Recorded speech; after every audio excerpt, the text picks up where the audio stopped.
Mateo, ang henyo. Credit to the author. M771 hanggang 800. Ang mga pangalan po na nandito ay galing sa mga name generator.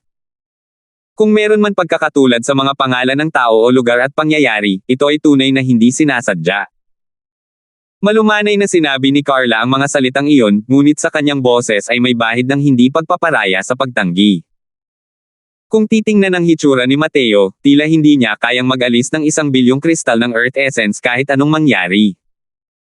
Kung maglalakas loob si Mateo na lokohin ang Heaven's Destiny Trading Company, walang doubt ang magiging napakasama ng kanyang kalalabasan. Sa kasalukuyan, mayroon ng 2 late-stage Heaven Enlightenment Realm martial artists na pumanig kay Mateo. Hanggat maglalakas loob si Mateo na tumanggi, malamang ay kikilos sila. Itinaas ni Mateo ang kanyang ulo at tumingin kay Carla, sabay sabing, "Sige, walang problema." Habang nakatingin kay Mateo na papasok sa backstage, tuwang-tuwa si Jano sa kanyang sarili. "Humph! Magkunwari kang walang alam.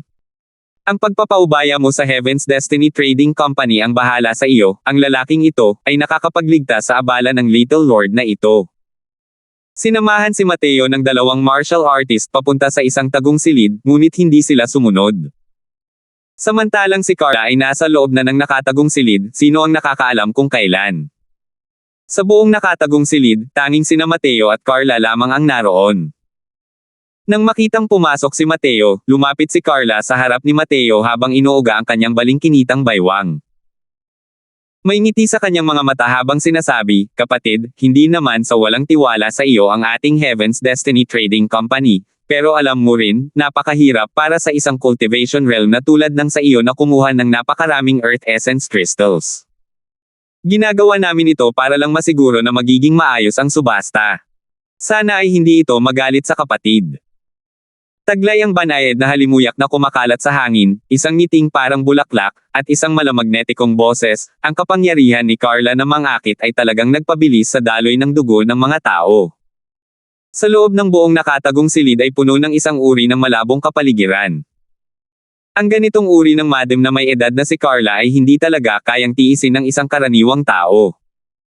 Pero bahagyang napangiti si Mateo nang makita ang sitwasyon at sinabing, "Hindi mo na kailangang gamitin ang nakakaakit na sining na ito, ate.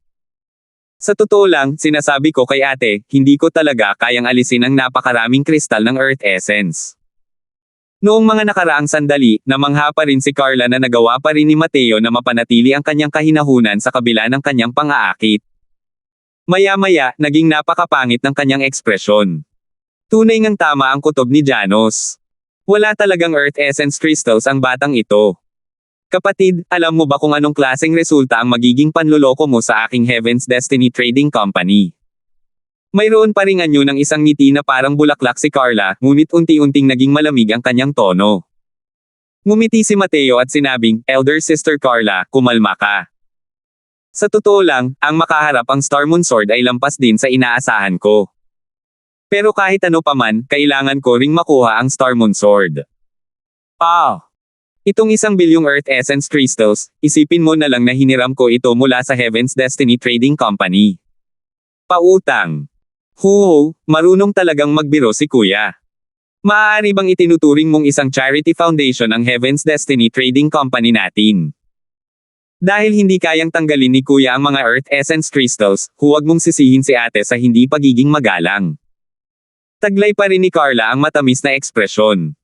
Ngunit ang balak niyang pumatay ay hindi pa rin naitago kahit kaunti sa kanyang mga salita. Pero wala kahit kaunting pakialam si Mateo.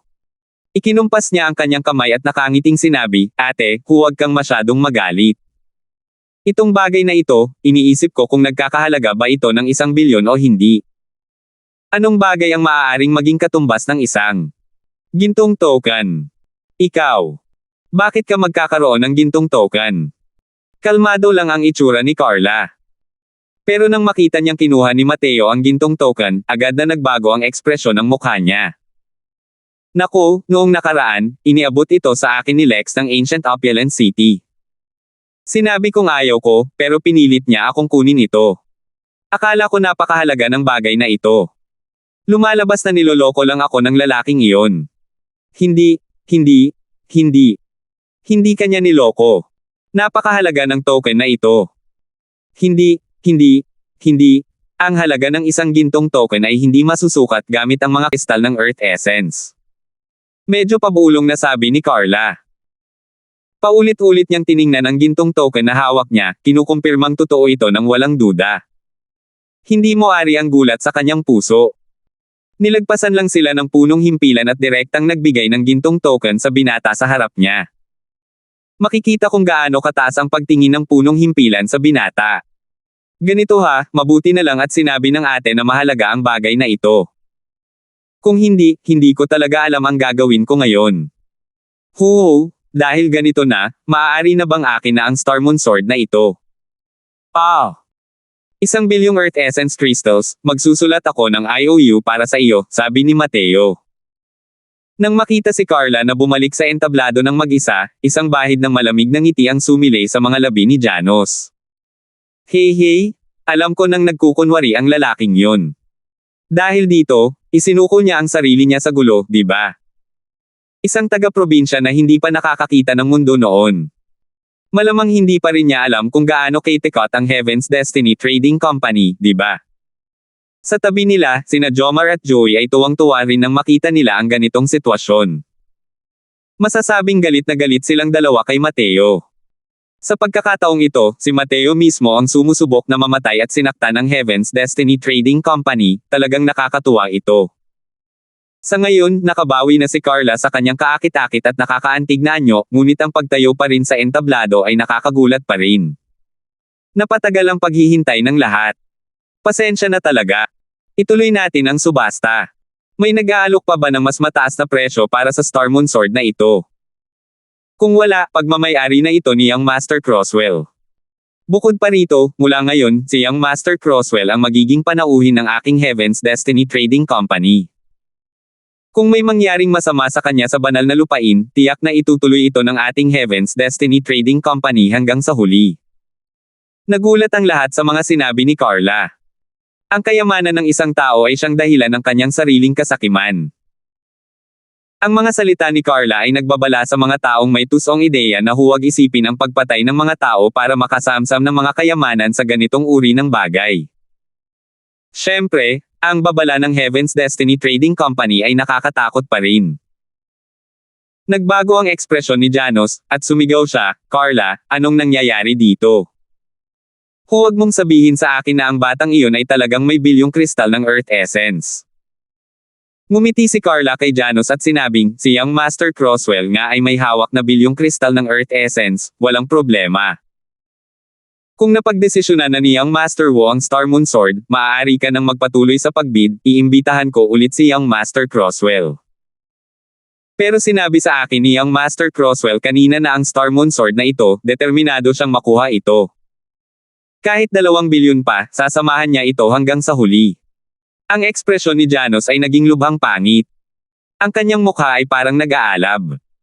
Akala niya ay isang taong hindi pa nakakakita ng mundo si Mateo. Hindi niya inaasahan na talagang mayaman pala si Mateo. 2 bilyon. Sok-sok. Ang mga salitang ito ay sinabi ng may pagmamataas.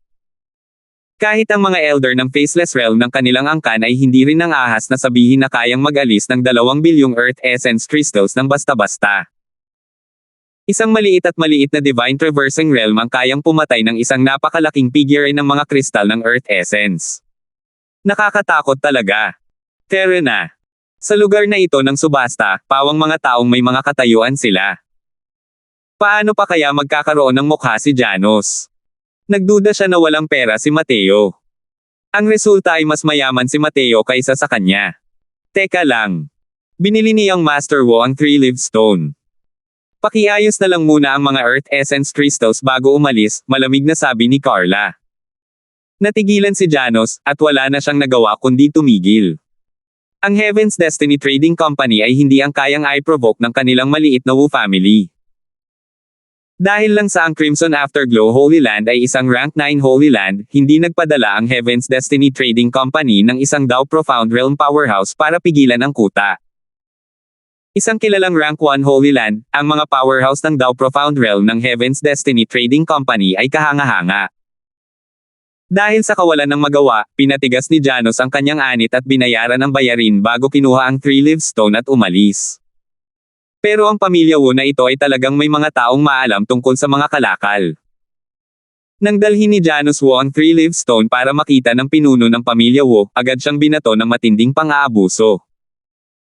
Gumamit siya ng 60 milyong Earth Essence Crystals para makabili ng ganito kakulay-abong produkto at ang lakas pa ng loob niyang kunin ito. Siyempre, ito ang pambungad na salita. Sa kasalukuyan, si Mateo ay kasalukuyang nasa nakatagong silid. Ang Starmoon Sword ay tahimik na nakahiga sa lalagyan ng espada. Tiningnan ito ni Mateo ng mabuti at nanatiling tahimik ng matagal. Hindi rin alam kung gaano nakatagal ang lumipas, biglang bumantong hininga si Mateo at lumapit upang marahang haplasan ang katawan ng espada, sabay sabi sa Starmoon Sword, "Matandang kasama, matagal na tayong hindi nagkita. Nakikilala mo pa ba ako?" 772. Tila may nararamdaman, ang Starmoon Sword sa sword rack ay naglabas ng isang umuugong at nanginginig na tunog. Ang espiritualidad ng isang banal na artifact ay mas malakas pa kaysa sa isang malalim na artifact. Kahit na nagbago na ang hitsura ni Mateo, nakilala pa rin nito ang dating may-ari. Bahagyang ngumiti si Mateo, hawak ang Starmoon Sword sa kanyang kamay. Sa muling pagkikita, bumalot ang kalungkutan sa puso ni Mateo. Kasama niya si Starmoon Sword sa loob ng 200 taon. Ngunit kumpara sa Limitless Cauldron, ang Starmoon Sword ay labis niyang napabayan. Nang makita muli ang Starmoon Sword, si Mateo ay talagang nakaramdam ng hindi maipaliwanag na pamilyaridad.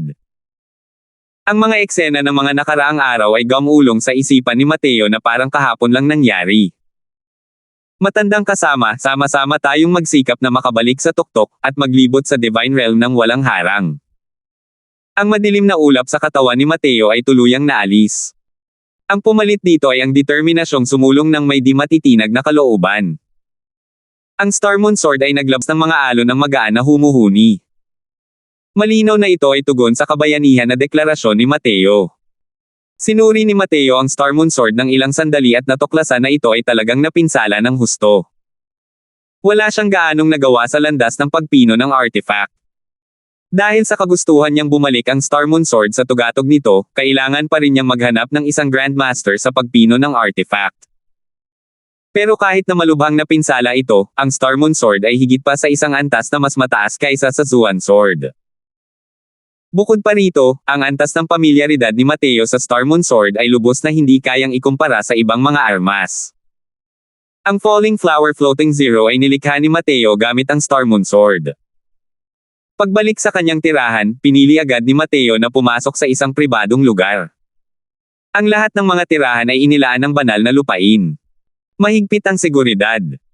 Hindi rin nag-aalala si Mateo na may mga taong sakam na nakatingin sa kanyang Starmoon Sword. Gumalaw ang kanyang isipan, at pumasok si Mateo sa loob ng Vast Heaven Pagoda. Tahimik na nakalutang ang tipak ng itim na metal sa harap ni Mateo. Ang banal na pakiramdam ni Mateo ay dumaloy patungo sa tipak ng itim na metal. Ang mga gininto ang karakter sa kanyang dagat ng kamalayan ay talagang nagkaroon ng reaksyon. Dati, casual lang na ginagamit ni Mateo ang kanyang divine sense at hindi niya ito sineseryoso. Matapos itong maranasan ng maingat sa mismong sandaling ito, natuklasan niya na ang kakaibang mga aktibidad ng mga gininto ang karakter ay hindi pala kasing tindi ng kanyang inaakala. Parang may isang uri ng resonansya. Pero ano ba yung uri ng resonansya? Bukod dito, ang black metal bukol ay tila walang anumang espesyal na aspeto. Nang maramdaman ito ng ilang sandali, medyo nawalan din ng sigla si Mateo. Dahil ang gamit ng itim na metal na ito ay tila hindi kasing laki ng inaakala. Maaari kayang isang pagkakamali talaga ang paggastos ng 10 milyong Earth Essence Crystals na ito. Malinaw na hindi papayag si Mateo. Pagkatapos ng mahabang panahon, sa wakas ay nagkaroon siya ng pagkakataong tuklasin ang malalalim na misteryo ng mga gininto ang karakter. Paano niya ito hahayaang makaligtaan? Dahil walang reaksyon, pipinasan kita. Gusto kong tingnan kung ano ka ba talaga. Ngunit ang proseso ng pagpipino ay hindi kasing dali ng inaakala ni Mateo. Ang bukol ng itim na metal na ito ay malinaw na hindi isang ordinaryong bagay. Gumugol si Mateo ng isang buong araw at isang 10 bahagi lamang ang napino. Sa bilis na ito, nakakalimutan na niya ang pagpino ng finish bago magsimula ang kompetisyon. Pero hindi nagkulang si Mateo sa pasensya. Sa ikalawang araw, pinino niya ang isa pang ika-10 bahagi. Wala pa ring reaksyon ang bukol ng black metal. Ang ikatlong araw, pagkatapos ay ang ika-4 na araw. Pagdating ng ika-5 araw, sa wakas ay nagkaroon ng kaunting pagbabago ang black metal lump. Ang pagbabagong ito ay nagpalaki sa tuwa ni Mateo. Sa ika-5 araw, ang bilis ng pag-unlad ni Mateo ay halos kalahati na ang nabago. Sa bukol ng itim na metal, nalaglag ang isang piraso nito, at may bahid ng kulay ginto na lumilitaw. Ang bahid ng gintong ito ay parang isang uri ng hagod ng karakter.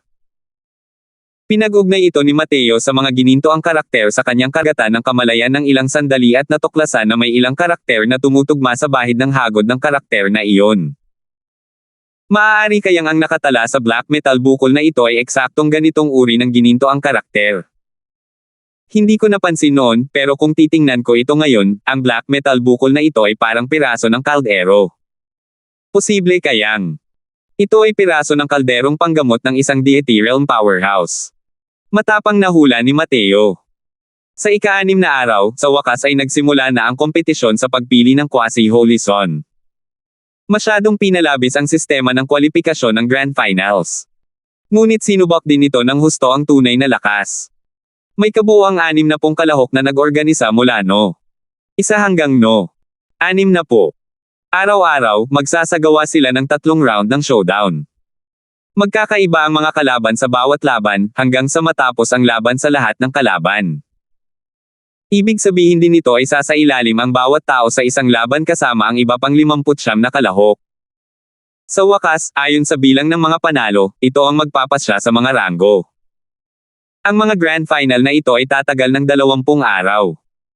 Ang ganitong uri ng sistema ng kwalipikasyon ay hindi nagpapahintulot ng kahit kaunting pagpili sa madaling paraan. Kailangang gawin ng mga kalahok ang lahat para sa bawat laban bago sila makakuha ng mas mataas na ranggo. Nang makita ni Wayne si Mateo, ang ngiti sa mukha nito ay lubhang kakaiba. Nabalitaan kong natalo mo raw ng husto ang mayabang na batang yan ng pamilya Wu. Haha, nakakatuwa talaga. Matagal na akong nilalay ng baliw na yan. Sa sandaling maalala ko ang mukha ni Jomar na parang kabayo, hindi masabi ang saya sa puso ko. Hindi alam ni Janos na batang yan na may ginto kang token at naglakas loob pa siyang pagdudahan ka.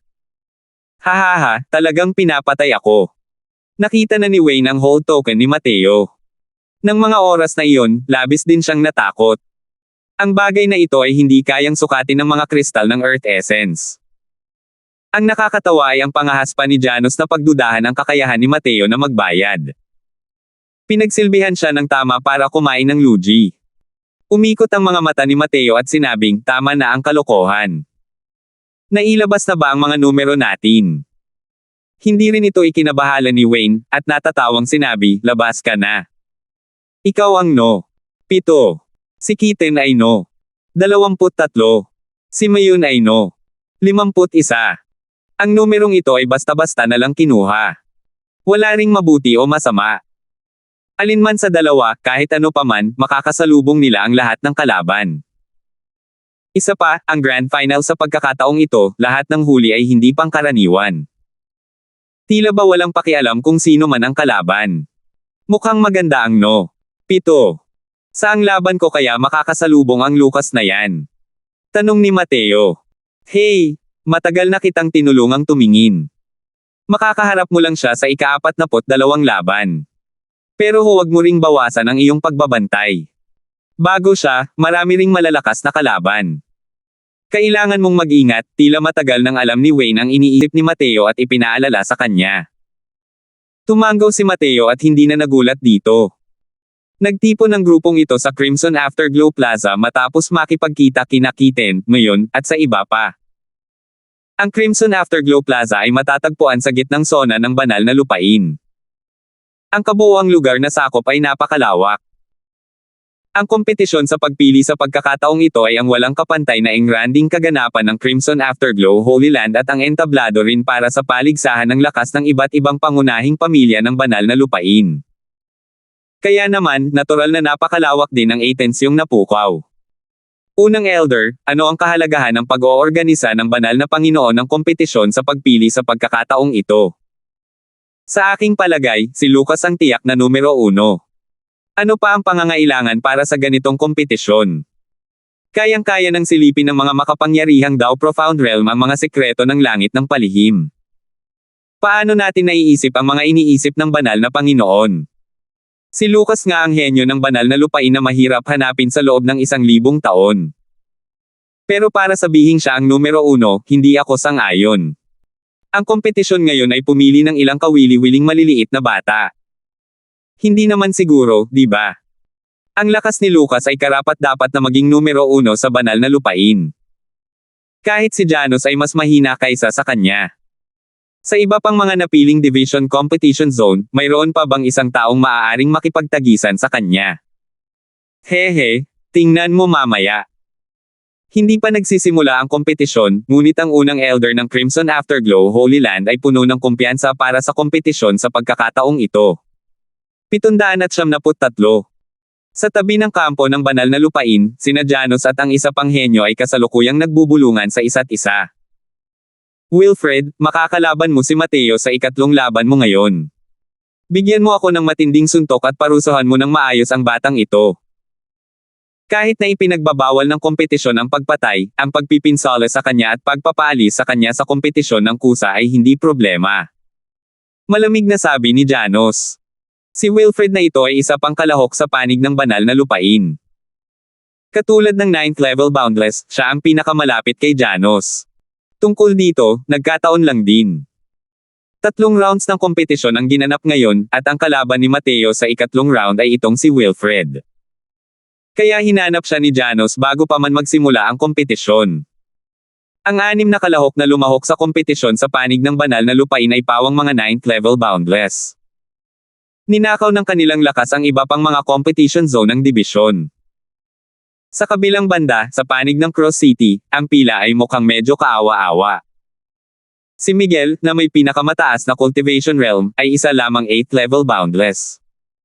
Kung tungkol naman kay Mateo, isa lamang siyang 8th level Divine Traversing. Ang ganitong uri ng lakas ay lubos na napakahina para ipakita sa publiko sa pananaw ng maraming tao. Tumalo ng kilay ni Wilfred, at natawa siya nang may pag-aalinlangan habang sinasabi, ang batang yan na Divine Traversing Realm. Nadaanan mo ba ang Star Moon Sword na yan sa maliit na distansya dahil lang sa batang yan, di ba? Wala ring mata ang batang yan para manggahas na saktan si Brother Jantong. Nandilim ang mukha ni Janus, at sinabi niya, tigilan mo na ang pag-uusap tungkol sa mga walang kwentang bagay na yan. Tutulungan mo ba ang pabor na ito o hindi? Pagkatapos mong gawin yan, bibigyan kita ng Spirit Enlightening Pill. Natigilan si Wilfred, pagkatapos ay agad na nagulat nang sabihin niya, naglalagay ng malaking puhunan si Brother Jantong sa pagkakataong ito. Sige, dahil nasabi na ito ni Brother Jantong, natural lang natanggapin ko ito ng may paggalang kaysa tumanggi ng may paggalang. Ang Boundless Realm na nakakalusot patungo sa Heaven Enlightenment Realm ay isa ring napakahirap na tawirin. Ito ay isang uri ng kwalitatibong paglukso mula sa gitnang 3 kaharian patungo sa mataas na 3 kaharian. Ang Upper 3 Realms ay mas nakatuon sa pag-unawa sa Dao. Mayroon itong napakataas na mga kinakailangan para sa sariling talento ng isang martial artist. Matapos marating ang Upper 3 Realms, ang bawat hakbang na isinusulong ng isang martial artist ay magiging mas mahirap ding humakbang pasulong. Ang Spirit Enlightening Pill na ito ay isang tunay na panlunas sa lahat ng bagay upang matulungan ang mga martial artist na malampasan ang hadlang sa Middle 3 Realms at maabot ang Heaven Enlightenment Realm. Medyo naiiba ang benepisyo ng Spirit Enlightening Pill na ito kumpara sa ibang mga medicinal pills. Ang mga martial artist na kulang sa talento ay kayang makapasok sa Heaven Enlightenment Realm sa pamamagitan ng pag-inom ng Spirit Enlightening Pills ng maraming beses upang maunawaan ang Heavenly Dao. Pero itong Spirit Enlightening Pill, kahit sa iba't ibang pangunahing pamilya ng banal na lupain, ay isa ring napakabihirang bagay, at hindi kukuha kung gugustuhin. Kahit isa lamang itong Tier 6 na medicinal pill, ang antas ng kakulangan nito ay hindi gaanong mas mababa kaysa sa Flying Crane Profound Torrential Pill na nakuha ni Wayne noon. Kaya naman, para lubusang mapinsala si Mateo sa pagkakataong ito, nagbuhos nga ng malaking halaga si Janus. Nagsimula na ang kompetisyon. Ang kalaban para sa unang laban ni Mateo ay isang 8th level boundless na nagmula sa Maple Forest Competition Zone. Nang makasalubong niya ang isang Divine Traversing Realm tulad ni Mateo sa unang laban, natural na tuwang-tuwa ang puso ng 8th level boundless. Mukhang maganda ang kompetisyon ngayon, ang swerte ko na nakasalubong kita, ang nag-iisang Divine Traversing Realm sa unang laban, kaya maganda ang simula ko. Pagkatapos umakyat sa entablado, malakas na tawa ang sinabi ng 8th level boundless. Tiningnan ni Mateo ang kanyang kalaban ng may ngiti na hindi naman talaga isang ngiti, at pagkatapos ay sinabi niya sa Star Moon Sword na nasa kanyang yakap, matandang partner, Terena. Isang Myriad Rain Sword Blades ang pinakawalan. Biglang nagbago ang ekspresyon ng kalaban. Hindi lang ang kalaban, pati na rin ang mga manunood na nasa ilalim ng entablado ay namangha sa pagkamangha. Iyan ay isang kataas-taasang tunay na layunin. Diyos ko, iyan ay isang kataas-taasang tunay na layunin. Ang banal na paglalakbay sa kaharian na ito ay talagang nakaunawa ng isang kataas-taasang tunay na layunin. Hindi nakapagtataka na ang isang Divine Traversing Realm ay kayang sumugod sa Grand Finals. Lumalabas na naunawaan niya ang isang tunay na intensyon. At saka, ang espadang nasa kamay niya, na isang banal na artifact, na para bang likas itong ipinanganak para sa kanyang layuning mag-espada. Sa ilalim ng pagtutulungan ng dalawa, ang lakas ng galaw na ito ay higit pa sa isang antas na mas malakas. Puno ng mga bulas ang ilalim ng entablado. Ang isang Divine Traversing Realm na nakauunawa sa isang tunay na layunin ay sapat na upang magdulot ng isang sensasyon. Ang pinakakaawa-awa ay ang kalaban ni Mateo. Hindi niya lubos na nakita ang lakas ng galaw ni Mateo. Dahil hindi handa, siya ay pinasabog pababa sa arena ng direkta ng isang espada ni Mateo. Mas mataas din ang kanyang cultivation realm kaysa kay Mateo. Kung hindi, kayang-kaya siyang talunin ng espadang ito hanggang sa mapuno siya ng mga butas. Pero gamit ang Star Moon Sword sa kanyang kamay, malaki nga ang naitulong nito sa tunay na layunin ni Mateo. Kung gagamitin nito ang Zuan Sword para ipakita ang galaw na ito, tiyak na hindi ito magdudulot ng ganitong banta sa kabilang panig. Isang galaw lang ay maayos na tinapos ang kalaban. Panalo si Mateo. Agad na inanunsyo ng hurado ang mga resulta. Sa mataas na plataporma, ang ekspresyon ng unang elder ay naging lubhang kaakit-akit din. Hahaha, hindi ko talaga inaasahan na bukod kay Lucas, mayroon pa palang nakakaintindi ng isang kataas-taasang tunay na layunin. Isa pa, mukhang hindi naman ganoon kaikli ang oras na naunawaan niya ang kataas-taasang tunay na layunin. Nakakatuwa itong batang Divine Traversing Realm. Nakakatuwa.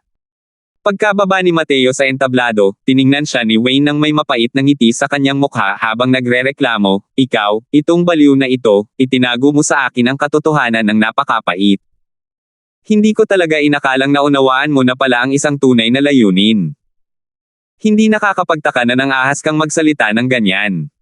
Walang humpay na nagulat na lilito si Sanford sa gilid.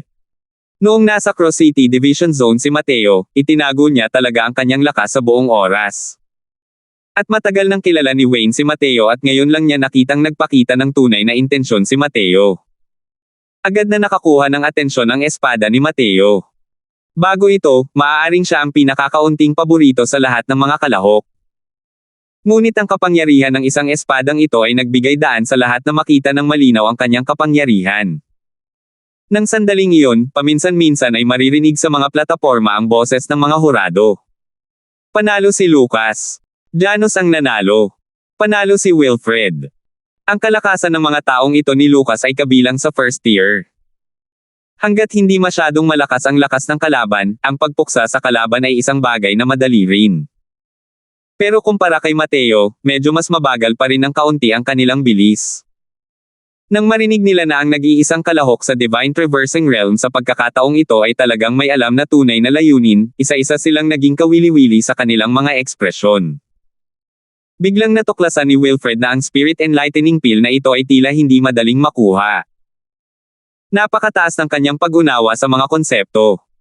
Ngunit medyo malayo pa rin ito sa pag-unawa sa isang sukdulang tunay na layunin. At ang county na ito ay isa ng halos di malampasang bangin. Sa kanila, si Lucas lamang ang nakatawid sa bangin na ito. Natatakot saan? Kahit na naunawaan niya ang isang tunay na layunin, isa lamang siyang Divine Traversing Realm. Gamit ang iyong lakas, tiyak na matatalo mo siya. Ang pangako ko noon ay nananatili pa rin. Mahinang sabi ni Janos kay Wilfred. Matapos magmuni-muni sandali si Wilfred, tumango siya at sinabing, sige. Ang dahilan kung bakit siya pumayag kay Janos ay dahil nagseselos siya. Upang maunawaan ang isang tunay na layunin, gumastos si Wilfred ng malaking halaga. Ngunit hanggang ngayon, patuloy pa rin siyang nabibigong umunawa. Kalimutan mo na ang pag-intindi, medyo mas mahina pa nga ang pag-intindi niya sa mga konsepto kumpara kay Janos. Pero isang maliit na martial artist na Divine Traversing Realm. Anong karapatan niya para intindihin ang isang tunay na intensyon? Ang baliw na ito, kailangan ko siyang pilayin. Palihim na sabi ni Wilfred. Pagkatapos ng lahat ng laban sa unang round, nagpahinga sila ng 2 oras, pagkatapos ay sinimulan ang ikalawang round ng mga laban. Ang kalaban ni Mateo sa pagkakataong ito ay isa pa ring 8th level boundless. Nang walang kahit kaunting kaba, maayos na pinabagsak ni Mateo ang kanyang kalaban pababa sa plataporma gamit ang isang myriad rain sword blades. 2 sunod-sunod na panalo. 774. Sa pamamagitan ng sunod-sunod na pagpatay sa 2 8th level boundless realms, ang lakas ni Mateo ay hindi na maikakaila. Dati, ang mga taong nag-aakalang sinusubok lang ni Mateo ang kanyang swerte ay pawang matinong natahimik sa oras na ito. Base pa lang sa 2 labanang ito, karapat-dapat lang na mapabilang si Mateo sa unang grupo. Pagkatapos ng 2 laban, ang ikatlong laban ni Mateo ang naging sentro ng atensyon. Si Wilfred ay isang karapat-dapat at malakas na kalaban ng unang grupo. Ang pagharap kay Mateo, ang maitim na kabayong ito, kung sino ang mananalo at kung sino ang matatalo, ang naging pangunahing labanan sa ikatlong round. Si Wilfred ay isa sa mga malalakas na kalaban sa top 10. Kung matatalo ni Mateo si Wilfred, siya ang magiging pinakamagaling na dark horse sa kompetisyong ito at tiyak na magkakaroon ng lakas para makapasok sa top 10. Kung matatalo si Mateo, ang lakas niya ay maaari lamang gumala sa pagitan ng unang grupo at pangalawang grupo. Malamang na hindi rin siya gaanong makakakuha ng atensyon sa kompetisyon pagkatapos. Kapatid na Crosswell, pagkatapos mong makuha ang Star Moon Sword, parang pagdaragdag lang iyan ng mga pakpak sa isang tigre. Sa tingin ko, wala namang problema kung matatalo mo si Wilfred. Sabi ni Mayon nang may pabago-bagong emosyon. Sa unang 2 round, nanalo si Mayon ng isa at natalo ng isa. Ang simula ay maituturing ding halos hindi kasiya siya. Para kay Mayon, ang resulta ng labanang ito ay maituturing pa ring katanggap-tanggap. Ang pagharap sa isang grupo ng mga eksperto sa 7th at 8th level boundless realm, siya, isang 6th level boundless, ay maaaring manalo at matalo ng isa, ay napakahirap na. Sa halip, ang 2 nakaraang resulta ng laban ni Kitten ang hindi naman masama, kaya naman nakakuha rin siya ng 2 magkasunod na panalo. Ang kanyang mabilis na espada, talagang hindi kayang umangkop ng ibang tao dito sa maikling panahon. Bukod pa rito, sa ilalim ng patnubay ni Mateo, ang kanyang mabilis na espada ay umunlad ng husto. Ito rin ang naging isa sa kanyang mga naging pangunahing gamit upang mapanatili ang kanyang katatagan. Mateo, sa ikatlong laban na ito, kailangan mong maging maingat ng kaunti. Ang relasyon nitong si Wilfred ang pinakamalapit kay Janos. Baka makaisip sila ng ilang tukana, babala ni Wayne. Ngumiti si Mateo nang marinig iyon at sinabing, hindi ako mananakit ng tao maliban na lang kung ako ang nasaktan. Kung ako ang nasaktan, tiyak na hindi ko sila papakawalan. Walang intensyon si Mateo na makasakit ng damdamin ng mga tao. Pero pag-akyat niya sa entablado, naramdaman niya ang bahagyang malinaw na balak pumatay na nagmumula kay Wilfred roon. Nabalitaan kong naunawaan mo na raw ang isang tunay na layunin noong bata ka pa. Talagang pinalawak mo ang pananaw ng Wu na ito. Ngayon, hayaan mong matikman ng Wu na ito ang husay ng isang tunay na layunin.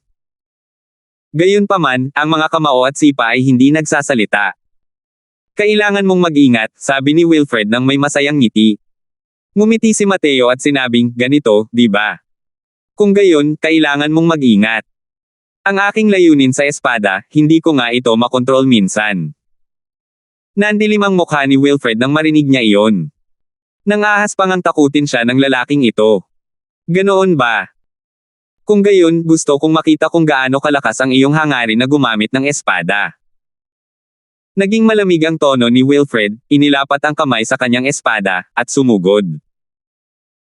Sinaliksik niya ng detalyado ang dalawang nakaraang laban ni Mateo at mayroon pa rin siyang kaunting pag-unawa sa mga galaw ni Mateo. Ang lakas ng Myriad Rain Sword Blades ay tunay ngang napakalakas. Kaya naman, hindi pinlano ni Wilfred na bigyan si Mateo ng pagkakataong isagawa ang galaw na ito. Plano niyang gamitin ang kanyang Cultivation Realm para sa pilitang ubusin ng tuluyan si Mateo. Ngunit, nang sandaling magkaharap ang magkabilang panig, biglang nadurog ang puso ni Wilfred. Kakaiba ang movement technique ni Mateo. Malinaw na Divine Traversing Realm lang ang lakas niya, pero ang bilis niya ay kalahating level pang ang mas mabilis kaysa sa kanya. Bukod pa rito, ang Star Moon Sword ni Mateo ay napakatalas. Sa pagpapalitan pa lang ng 2 hanggang 3 suntok, ang malalim na artifact longsword na nasa kamay ni Wilfred ay parang hindi na niya ito kayang tiisin. Ito ay nasa ilalim pa rin ng suporta ng kanyang makapal na enerhiya ng asensya. Kung papalitan ito ng lakas na katulad ng kay Mateo, ang mahabang espada ng malalim na artifact na nasa kanyang kamay ay malamang na mapuputol na sa kalahati sa oras na ito. Paano niya nalaman na kahit na ang Star Moon Sword ay isa lamang mababang uri ng banal na artifact ngayon, ang material na kalidad ng Star Moon Sword ay material na kalidad ng isang nangungunang banal na artifact? Kahit na nawasak na ang mga inscribed array formations, ang talas ng Star Moon Sword ay malayong maihahambing sa isang malalim na artifact. Hindi talaga kayang isipin ng mga manunood sa ilalim ng entablado na ang isang 8th level Divine Traversing Martial Artist ay talagang nalalampasan at binubugbog ang isang 9th level Boundless Genius. Sa simula, inakala ng lahat na ito ay isang labanan na may magkatugmang lakas. Sa oras na ito, isang sitwasyon na may panig lamang ang lumitaw. Ang makapal na enerhiya ng asensya ni Wilfred ay wala talagang silbi kahit kaunti sa harap ni Mateo. Bawat galaw at tindig ay natatalo ni Mateo. Talagang nakakainis ito. Clank! Isang malinaw at natatanging tunog. Ang mahabang espada sa kamay ni Wilfred ay nahati sa 2. Dahil walang hawak na sandata, lalong naging kitang-kita ang paghina ng momentum ni Wilfred. Natural na hindi palalampasan ni Mateo ang pagkakataong ito, agad niyang ipinakita ang 1,000 flowing petals. Kung pag-uusapan kung aling galaw sa mga galaw ni Mateo ang nakakuha ng tunay na diwa ng Falling Flower Floating Zero Sword, walang dadang ang galaw na ito, ang 1,000 flowing petals. Kasama ang Star Moon Sword para maisagawa ito, dumble ang lakas ng galaw na ito. Sa ganitong labanan sa arena, ang 1,000 flowing petals ay lalong nagpawala ng saysay para sa mga tao. Patuloy na sinira ng marahas na lumulutang na mga talulot ang depensa ni Wilfred. Sa wakas, nasira ng mga lumulutang na talulot ang enerhiya ng protection ni Wilfred at ang napakalamig na layuning mag-espada ay hiniwa siya hanggang sa mapuno siya ng mga sugat sa buong katawan. Panalo si Mateo. Ang lakas ni Wilfred ay napakalakas. Sa labanang ito, gumugol si Mateo ng malaking lakas at oras. Matapos talunin ni Janos ang kanyang kalaban, matagal na siyang pumunta sa platapormang ito, gustong mapanood ang paglitaw ni Mateo na napilayan. Ngunit nakalulungkot, ang nakita niya ay si Wilfred na puno ng mga sugat sa buong katawan. Elder Chin, hindi patas ang labanang ito. Ang sandatang nasa kamay ni Mateo ay isang banal na artifact. Hindi kayang ilabas ni Wilfred ang kanyang tamang lakas. Ang paggamit niya ng banal na artifact laban sa kanyang mga kalaban ay hindi patas para sa lahat. Biglang sabi ni Janos sa hukom na iyon. Ang Elder Chin na ito ay isang eksperto sa Faceless Realm. Natural lang na pinagtuunan niya ito ng pansin noong laban kanina. Dahil nakamit ni Mateo ang tagumpay, sinamantala niya ng husto ang kanyang sandata. Tila hindi rin naman mali ang mga sinabi ni Janos. Sandaling nag-alangan si Elder Chin. Ang mga banal na artifact para sa mga pangunahing angkan ng pamilya ay hindi bihirang mga bagay. Ngunit para sa mga batang henyong ito, napakahirap itong makuha. Bukod kay Mateo, wala nang ibang kwalipikadong gumamit ng mga banal na artifact para harapin ang kanilang mga kalaban sa kompetisyong ito. Ibig sabihin din nito ay si Mateo ang espesyal sa mga taong ito. Pero ang problema, walang kaugnay na tuntunin bago ang kompetisyong ito, na nagsasabing hindi maaaring gumamit ng mga banal na artifact ang mga kalahok. Sa sandaling iyon, biglang nagmula ang maringal na boses ng unang elder mula sa itaas ng mataas na plataporma, ang banal na lupain na nag-oorganisa ng kompetisyon sa pagpili ng quasi-holy son sa pagkakataong ito, ang layunin ay para sa pagpili ng mga batang henyo na may potensyal. Ang paggamit ng mga banal na artifact ay talagang lumalabag sa orihinal na intensyon na ito. Ginagawa nitong hindi patas. Kaya, mula sa susunod na laban, hindi na gagamitin ni Mateo ang banal na artifact laban sa kanyang mga kalaban. Nang masabi niya ang mga salitang iyon, hindi napigilan ni Mateo na bahagyang magbago ang ekspresyon ng mukha. Sa ganitong uri ng pansamantalang tuntunin, masyadong halata ang pag-target. Sa totoo lang, hindi lang si Mateo, kundi ang mga mukha ng lahat na nanunood ay nagpapakita ng pakikiramay. Sa totoo lang, alam ng lahat na kahit makapangyarihan ang mga banal na artifact, kailangan pa rin itong ilabas ng martial artist ang kapangyarihan nito. Ang isang martial artist na Divine Traversing Realm na kayang gumamit ng isang banal na artifact sa ganitong antas ay bihirang makita. Kung ibang tao man iyon, kahit na mabigyan pa siya ng Star Moon Sword, hindi pa rin niya kayang ilabas ang ika-10 bahagi ng kakayahan ni Mateo. Bukod pa rito, ang cultivation realm ni Mateo mismo ay mas mababa kaysa sa lahat ng kalahok. Kaya naman, ang panuntunang ito ay talagang nagpahirap sa puso ng maraming tao. Ngunit ang mga salitang ito ay personal na sinabi ng unang elder ng banal na lupain. Sino ang maglalakas loob na tumanggi? Napakataas ng posisyon ng unang elder sa banal na lupain. Masasabing ito ang numero 1 tao sa ilalim ng banal na Panginoon. Sa engranding pagpupulong na ito, siya ang buong namamahala dito. Kahit hindi naaangkop ang ganitong uri ng pansamantalang tuntunin, wala ring nang ahas na magsalita. Sino ang humiling na sila ang mag-organisa ng kompetisyon sa pagpili sa pagkakataong ito? 775. Unang elder, hindi ba't sinabi mong mataas ang tingin mo sa Mateo na ito? Bakit? Ngumiti ang unang elder at sinabing, dahil nga sa mataas ang tingin ko kay Mateo kaya ko siya pinagbabawalan na gumamit ng banal na artifact. Hindi mo ba napansin na pagkatapos gumamit ni Mateo ng banal na artifact, ang lakas niya ay mas malakas na kumpara sa mga tinatawag na henyo. Bukod pa rito, hindi man lang nailabas ng batang ito ang buong lakas niya. Pinagbawalan ko siyang gumamit ng banal na artifact dahil gusto kong makita ang tunay niyang lakas. Hindi mapigilan ng matandang iyon ang mabigla.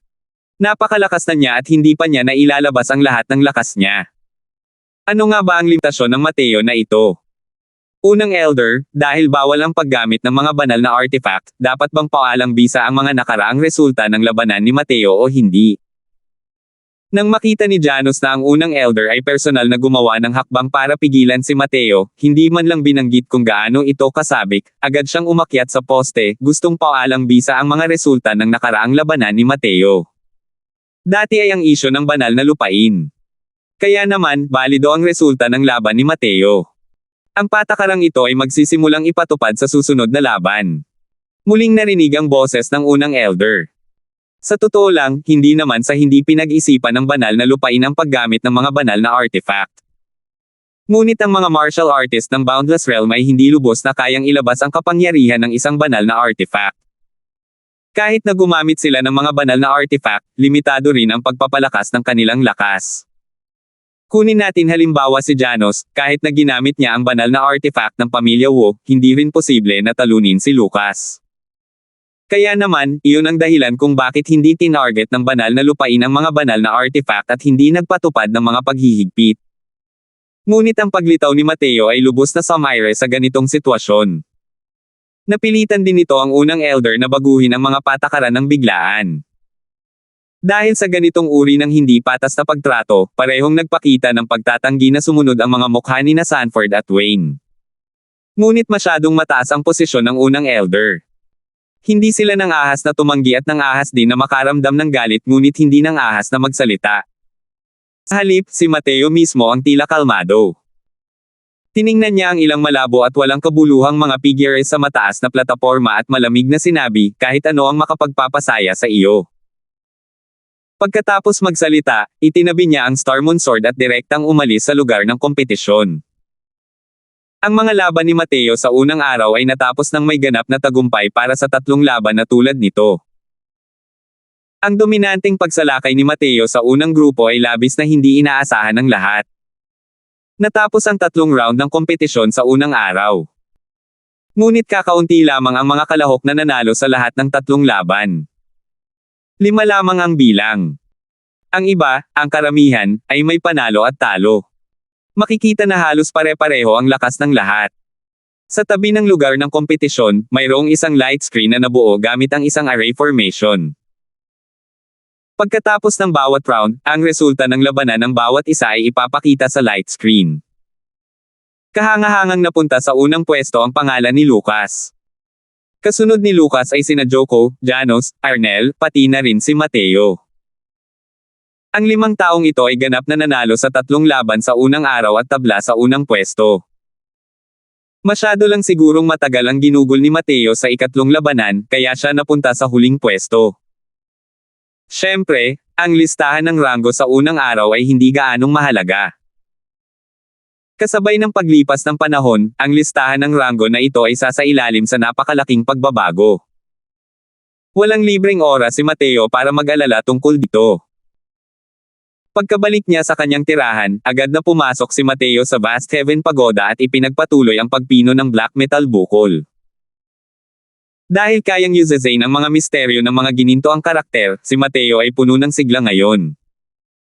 Tila mas mabilis ang pag-unlad ni Mateo sa pagpino ng black metal bukol ngayon kaysa dati.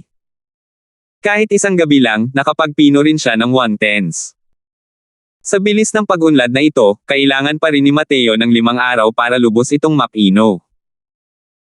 Gustong-gusto ni Mateo na makita kung anong uri ng pagbabago ang mangyayari sa mga ginintoang karakter sa panahong iyon. Ang kompetisyon sa mga sumunod na araw ay hindi naging malaking hamon kay Mateo. 3 magkakasunod na araw, tuluyang nanalo si Mateo sa lahat ng 3 laban. Pagkatapos ng 3 araw, patuloy na matatag na nasa posisyon si Mateo sa unang grupo sa listahan ng ranggo na may resulta ng labanan na 9 na kumpletong tagumpay. Samantalang sa oras na ito, ang mga kalahok na may ganap na panalo sa listahan ng ranggo ay 4 na tao na lamang ang natitira. Nakasalubong ni Joko ang isang makapangyarihang kalaban, si Lucas, sa ikatlong araw ng labanan. Sa gitna ng matinding pakikipaglaban ng mahigit 100 rounds, natalo siya sa huli. Ngunit para mapilitan si Lucas sa ganitong kalagayan, ang lakas ni Joko ay nakakuha rin ng pagsang-ayon ng lahat. Siyempre, bukod kay Mateo, si Arnel pa rin ang pinakanapansin. Ang Arnel na ito ay kapareho ni Mateo. Siya rin ay mula sa ibang dibisyon ng kompetisyon. Sa loob ng 3 araw na laban na ito, paulit-ulit na tinalo ni Arnel ang malalakas na kalaban at patuloy na pinanatili ang ganap na tagumpay. Nalampasan pa nga ng kanyang katanyagan si Mateo. Kahit na napanatili ni Mateo ang ganap na tagumpay, wala siyang nakasagupa na tunay na kalaban sa 3 araw na ito. Ngunit sa ika-4 na araw ng kompetisyon, naharap ni Mateo ang pinakamatinding balakid simula nang magsimula ang kompetisyon. Sa unang labanan sa ika-4 na araw, nakatagpo ni Mateo ang isang henyo na nagngangalang Harper. Siya, si Arnel, at si Mateo ay pareho. Mayroon ding mga katulad nito mula sa ibang mga division competition zone. Ngunit sa kasamaang palad, nakasalubong niya si Lucas sa unang araw. Kaya naman, hindi siya tabla sa simula pa lang. Kahit natalo siya sa huli, naglaban sila ni Lucas ng 200 rounds. Mas malakas pa kaysa kay Joko. Mateo, sana ay hindi mo ako bibiguin. Gusto kitang gamitin para hasain ang sable na nasa kamay ko. Nang makita niya si Mateo, agad na nagpakawala si Harper ng isang malakas na intensyong lumaban. Nakangiting sabi ni Mateo, hindi kita bibiguin. Nang magsimula ang laban, naramdaman ni Mateo ang kapangyarihang nagmumula sa kanya. Ang lakas ng Harper na ito ay talagang nakakatakot. Ang pagkaunawa ni Harper sa layunin ng Saber ay walang katapusang nalalapit sa sukdulang tunay na layunin. Mukhang mas malakas pa itong si Harper kaysa noong kalaban niya si Lucas. Sa pagkakataong ito, nakasagupan ni Mateo ang isang matigas na karakter. Hindi mo alam, baka dito na matapos ang momentum ng sunod-sunod niyang panalo. Nakakatakot na kasama. Sabay-sabay na pagtake ng mga espadang ito, nakakapangilabot ang kahangahangang momentum. Hindi rin talaga madali para kay Mateo na makatanggap ng ganoong ka-berserk na sable intent. Isa lamang siyang Divine Traversing Realm. Hintayin mong makarating siya sa Boundless Realm, malamang na hindi siya matatalo sa parehong ranggo. Kahit si Lucas ay maaaring hindi niya katapat. Oo. Ipinanganak itong si Mateo sa maling panahon. Kung bibigyan ko pa siya ng 1 o 2 taon, tiyak na magkakaroon siya ng lakas para makipaglaban kay Lucas. Nakakalungkot, masyadong mababa ang kasalukuyang cultivation realm niya. Teka. Tingnan ninyo. Mukhang nakalusot na si Harper. Siya. Naunawaan niya ang pangunahing anyo ng isang tunay na intensyon. Bigla na lang may sumigaw. Ang momentum ng sable ni Harper ay mas nakakatakot kaysa sa nauna.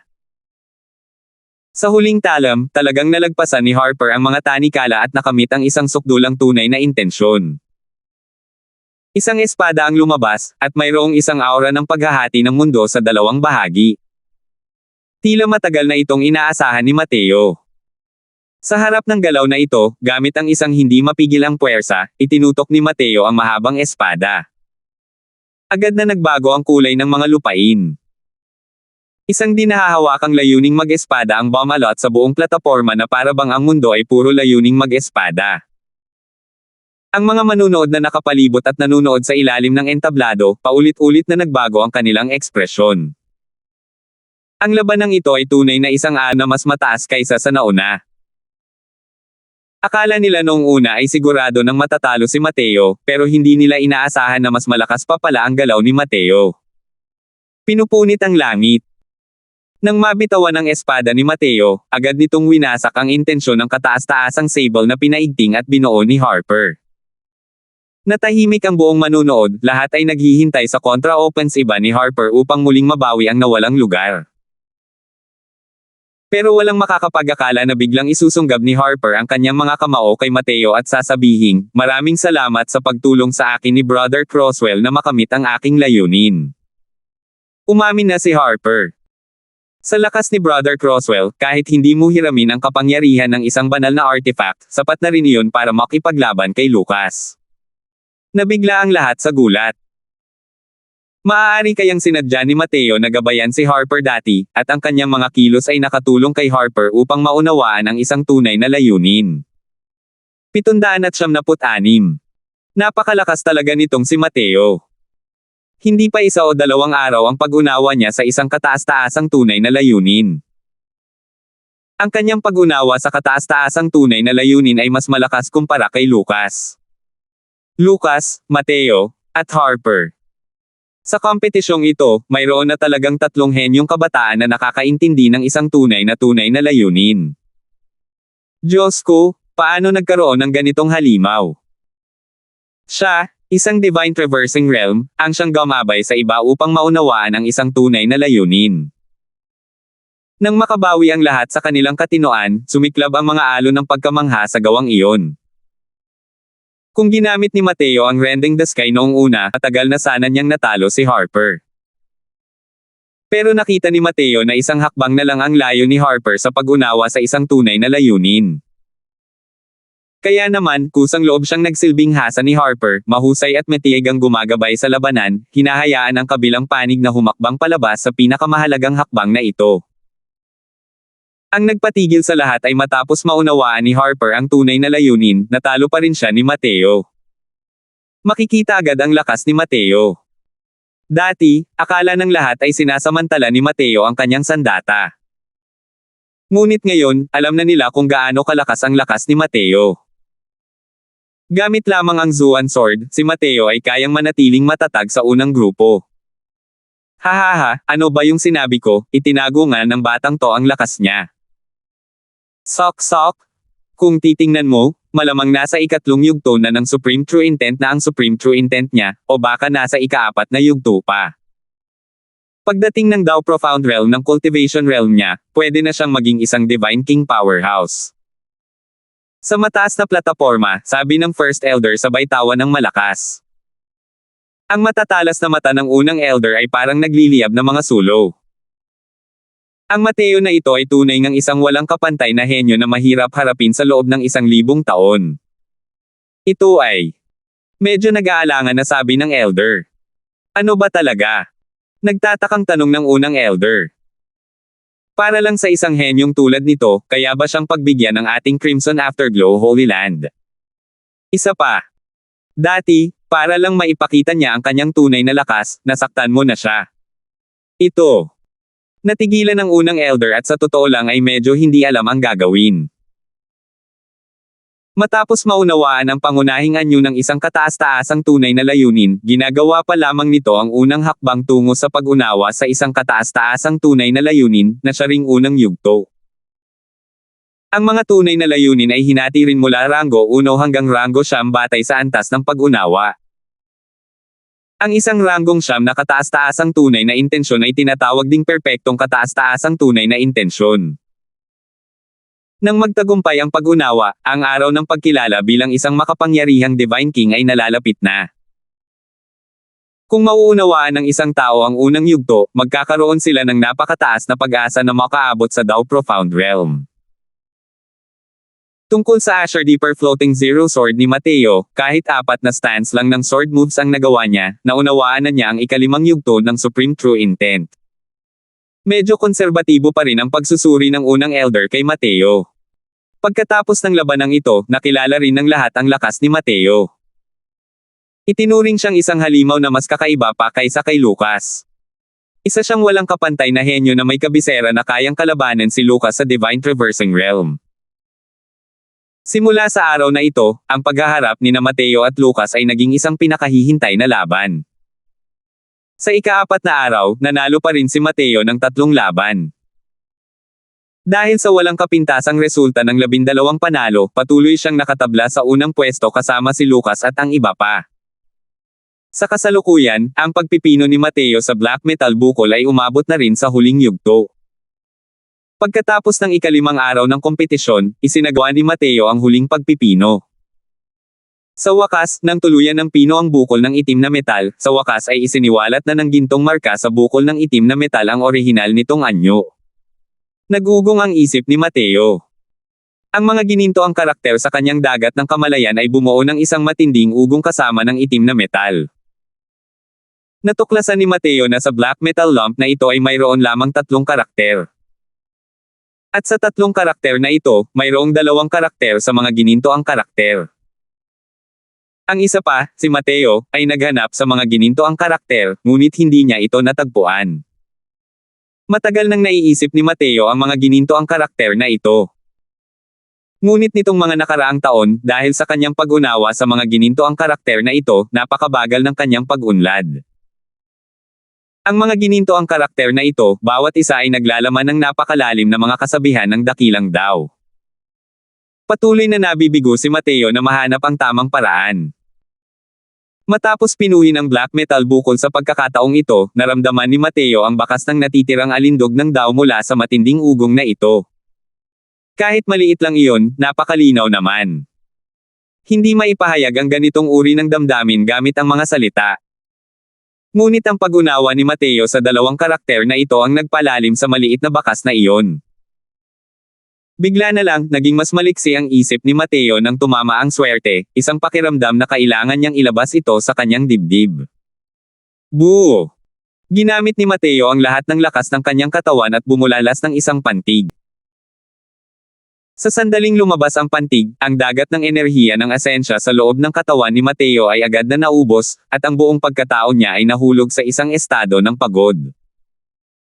At sa oras na ito, malinaw na nararamdaman ni Mateo na ang kanyang banal na kaluluwa ay patuloy na lumalakas. Kahit hindi naman masyadong halata, talagang lumalakas na ito. Ito. Anong nangyayari? Wala nang pakialam si Mateo sa pagod ng kanyang katawan, ang kanyang buong pagkatao ay nasa isang uri ng matinding gulat. Nasa 8th level Divine Traversing Realm na siya ngayon, at ang kanyang Divine Soul ay matagal nang naabot ang hangganan ng Alchemy Sovereign Perfection at wala nang paraan para makalusot pa. Para gusto niyang magkaroon ng kahit anong uri ng tagumpay sa banal na kaluluwa, kailangan muna niyang makarating sa Boundless Realm. Pero ngayon, ang kanyang banal na kaluluwa ay muling lumalakas. Isa itong bagay na hindi kayang unawain. Hindi naramdaman ni Mateo ang pagdating ng Soul Tribulation, na nangangahulugang hindi rin nakaabot sa antas ng Alchemy Ancestor ang kanyang banal na kaluluwa. Hindi niya talaga maisip na ang kanyang banal na kaluluwa ay mas lalong lumakas sa pundasyon ng pagiging perpekto. Naramdaman ni Mateo ang sarili niyang banal na kaluluwa at labis siyang nabigla. Isang pantig lang ang isinigaw niya, at ang kanyang banal na kaluluwa ay talagang nakalusot sa antas ng pagiging perpekto ng Alchemy Sovereign at muling sumulong. Kung sakaling sumigaw siyang muli, mas lalo pa kayang bumuti ang kanyang banal na kaluluwa o hindi. Nagliwanag ang mga mata ni Mateo, malinaw na may naalala, habang bumubulong siya sa sarili, sabi ni Man noon, ang kanyang banal na kaluluwa ay nalampasan na ang Alchemy Emperor, ngunit hindi siya nakarating sa Deity Realm. Maaari kayang ang kasalukuyang sitwasyon ko ay katulad ng sa kanya noon. Kung ang banal na kaluluwa ay maaari pa ring magkaroon ng ilang pag-unlad, kahit na hindi ako gumamit ng ilang makapangyarihang alchemy technique, maaari rin akong tumalon sa mga realm upang pinuhin ang tier 6 na medicinal pills.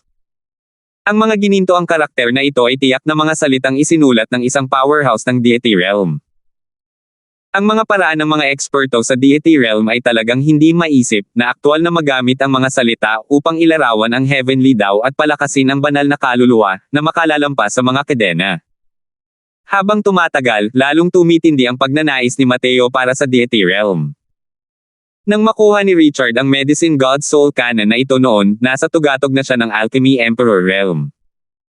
Kahit kaunti lang ang naintindihan niya, nakatulong din ito sa kanya na pinuhin ang isang half-step Divine Pill.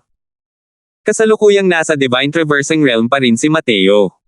Sa oras na muli niyang makultivate ang kanyang Alchemy Emperor, gaano kaya kalakas ang kanyang Divine Soul? Sa oras na iyon, kaya ba niyang pinuhin ang isang tunay na Divine Pill o hindi? Sa nakaraang buhay, ang mithiin ni Mateo sa buong buhay niya ay ang pagpino ng isang Divine Pill. Ngunit kahit nakilalanin siya bilang anghenyo na malamang na makarating sa Deity Realm, malayo pa rin ang hakbang na ito. Pero sa buhay na ito, talagang may pag-asa siya. Nang maisip ito, gusto ni Mateo na ulitin ang pantig na iyon ng walang pag-aatubili. Lumunok siya ng isang tabletang pampagaling na nagbibigay ng essence energy sa isang subo at nagsimulang gumaling. Di nagtagal, nakabawi siya sa kanyang pinakamahusay na estado. Mo! Muling isinigaw ni Mateo ang pantig na ito. Gaya ng inaasahan, bahagyang lumakas muli ang kanyang banal na kaluluwa. Ngunit sa pagkakataong ito, ang kanyang banal na kaluluwa ay talagang nakaramdam ng matinding sakit. 777. Swoosh! Huminga ng malalim si Mateo dahil sa sakit. Malinaw na kakilakilabot ang sakit na nararamdaman niya habang pinupunit ang banal na kaluluwa. Mukhang naabot na ng tagumpay ngayon ang limitasyon. Kung pilitin pa ang pagbigkas ng pantig na ito, ang banal na kaluluwa ay manganib na mapunit dahil sa mabilis na paglakas nito. Mukhang gusto kong isigaw muli ang pantig na ito, kailangan kong pagtibayin ng kaunti ang aking banal na kaluluwa.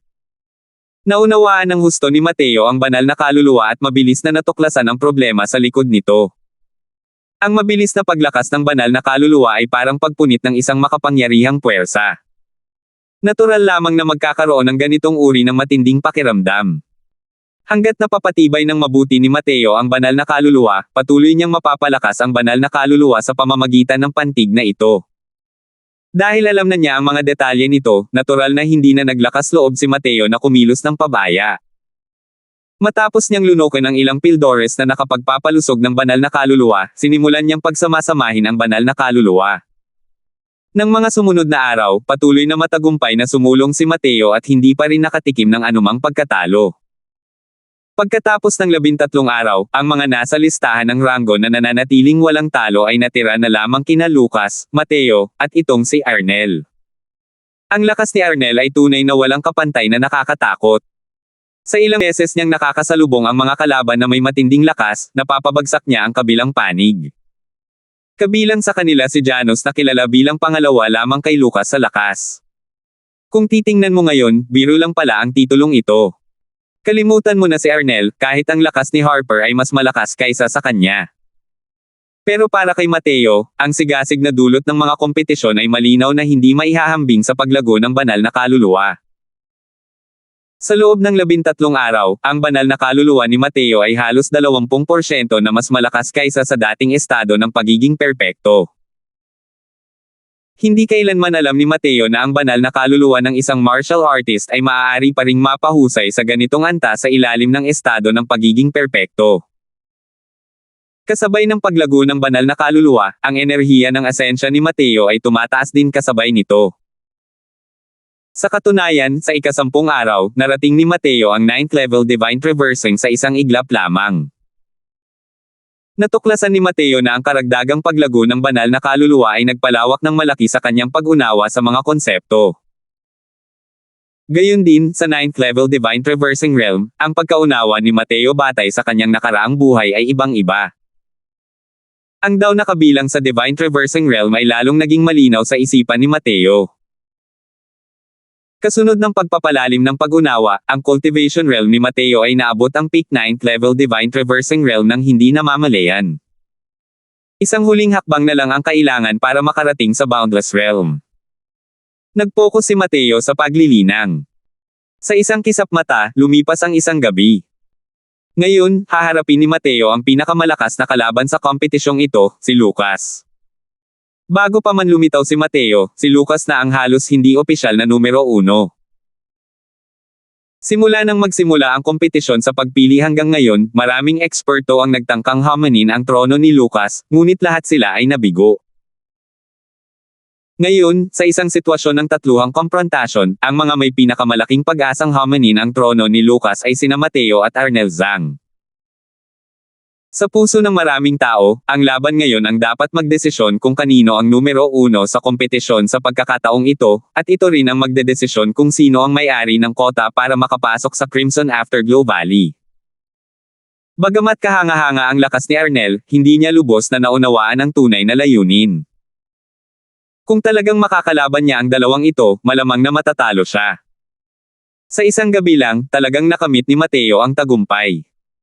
Dahil dito, mas lalong lumakas ang loob ni Mateo. Ano ang silbi ng isang maliit na hangganan? Maliban na lang kung makakalusot siya sa boundless realm, kung hindi, isa pa rin siyang pangunahing cultivation realm na malayo kay Lucas. Gayun din, sa pag-unawa sa isang kataas-taasang tunay na intensyon, ang ganitong uri ng pagkakaiba ay mahirap mabawi.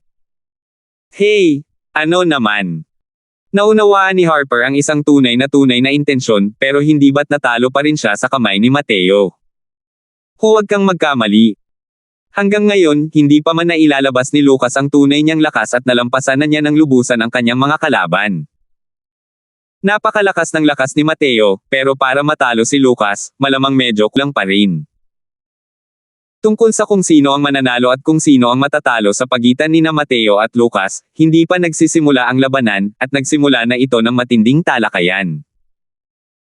Pero nang maayos na tinalo ni Mateo ang kanyang kalaban sa unang laban, natuklasan din ng lahat na ang kanyang cultivation realm ay tumaas ng malaki sa isang iglap.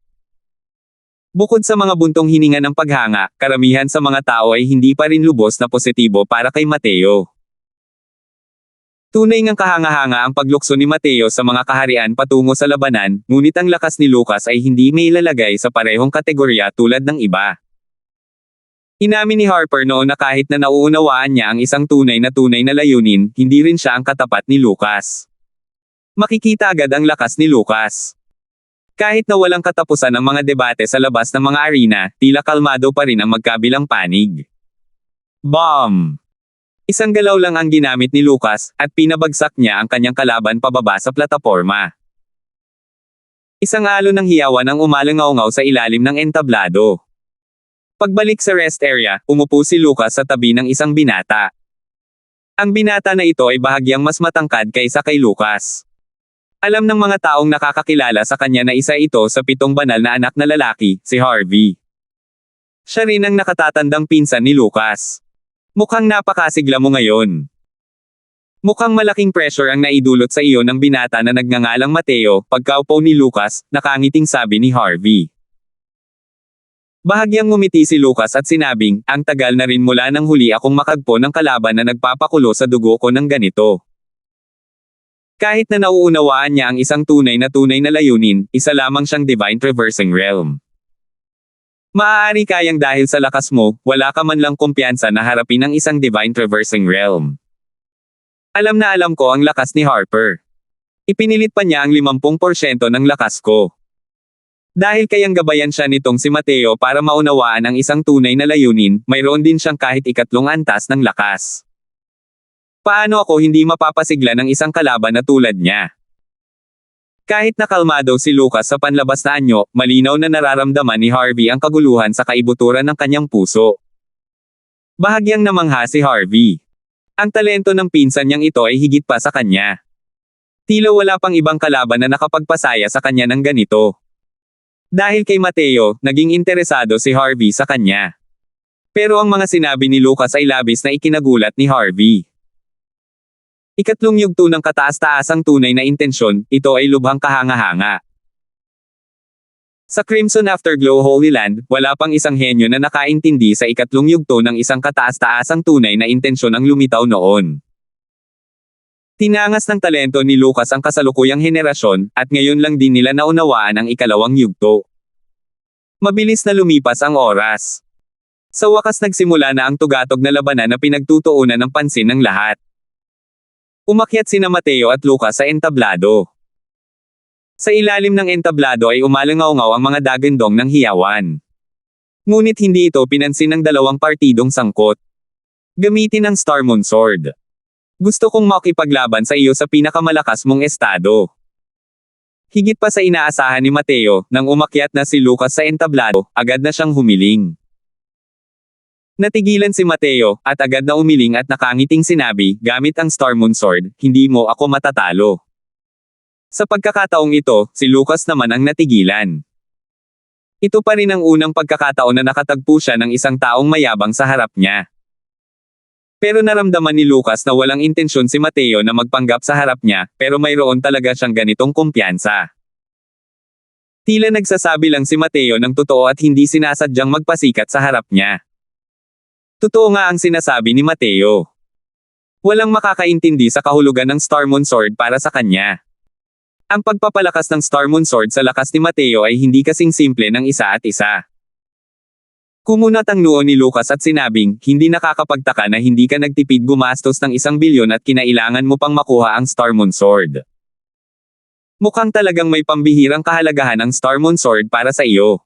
778. Kaya, noong gabing iyon, ikaw ang panauhin ng Sky Character no? Isang room, medyo nagulat na sabi ni Mateo. Ngumiti si Lucas at sinabing, tama. Akala ko noong una ay sinasadya mo lang manggulo. Hindi ko inaasahan na nag-alok ka pa pala ng mataas na presyo na 1 bilyon sa huli. Binigyan na kita ng pagkakataon. Hindi mo ba talaga ginagamit ang Star Moon Sword?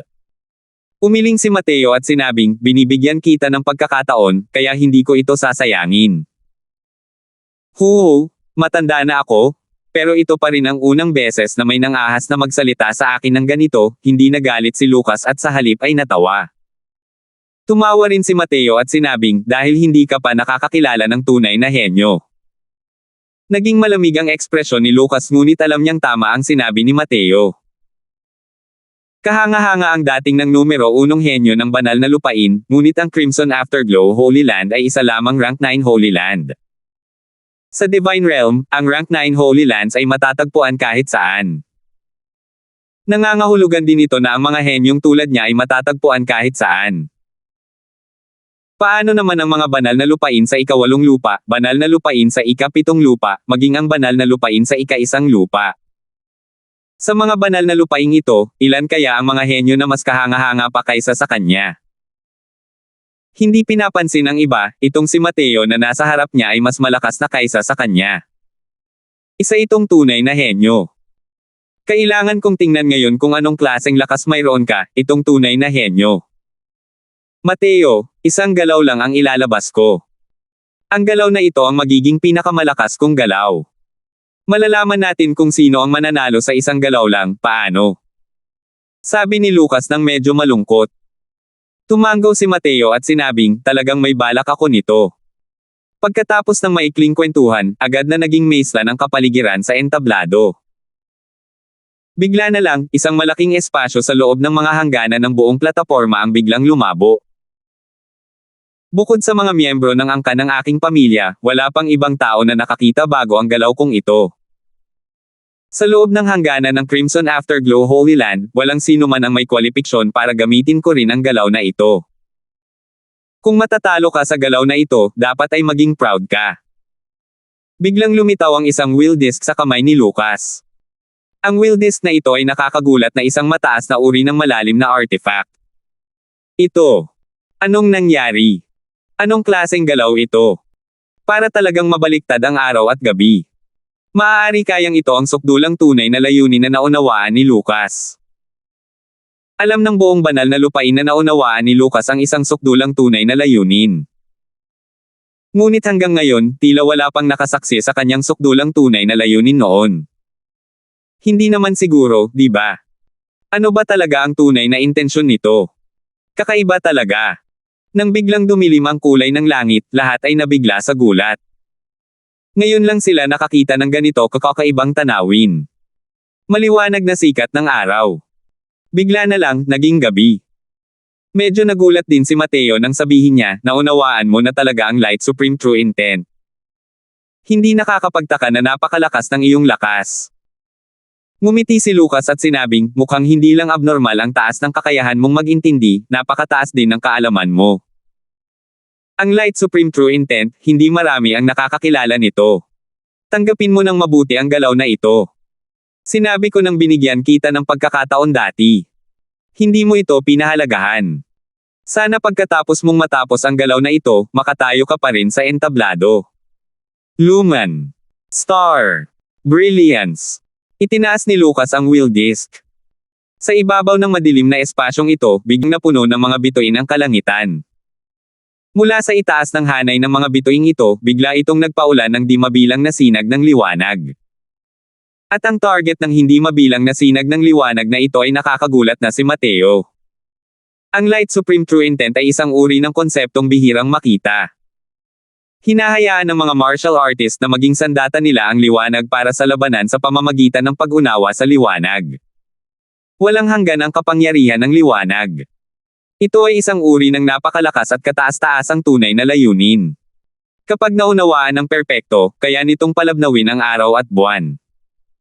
Ang kapangyarihan nito ay hindi mas mababa sa blazing flame burning heaven ng Spirit Bristle Divine King. Napakahirap lang talagang intindihin ang Light Supreme True Intent. Hindi mahanap ng mga ordinaryong tao ang tamang paraan. Kaya naman, kakaunti lang ang nakakaintindi sa Light Supreme True Intent. At ang karamihan sa mga martial artist ay hindi alam na mayroong ganitong uri ng kataas-taasang tunay na intensyon. Kaya naman, iyon ang dahilan kung bakit sila labis na nagulat.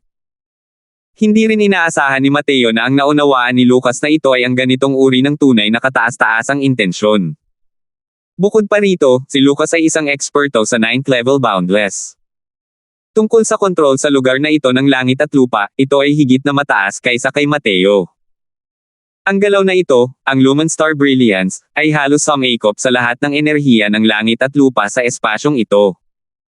Kung hindi mababasag ni Mateo ang ganitong uri ng pagkakatabla, tiyak na matatalo siya ng walang duda. Akala niya noong una ay mawala ng pag-asa si Mateo, ngunit hindi niya inaasahan na ngumiti ito ng bahagya at sinabing, sayang naman, hanggang ikalawang yugto lang ang naunawaan mo. Biglang sumiklab ang aura ni Mateo. Siyam na pagbabago ng pinagmulang espiritu. Sa tulong ni Fiery, ang essence energy ni Mateo ay agad na tumaas ng mabilis at sabay-sabay na umabot sa half-step boundless realm.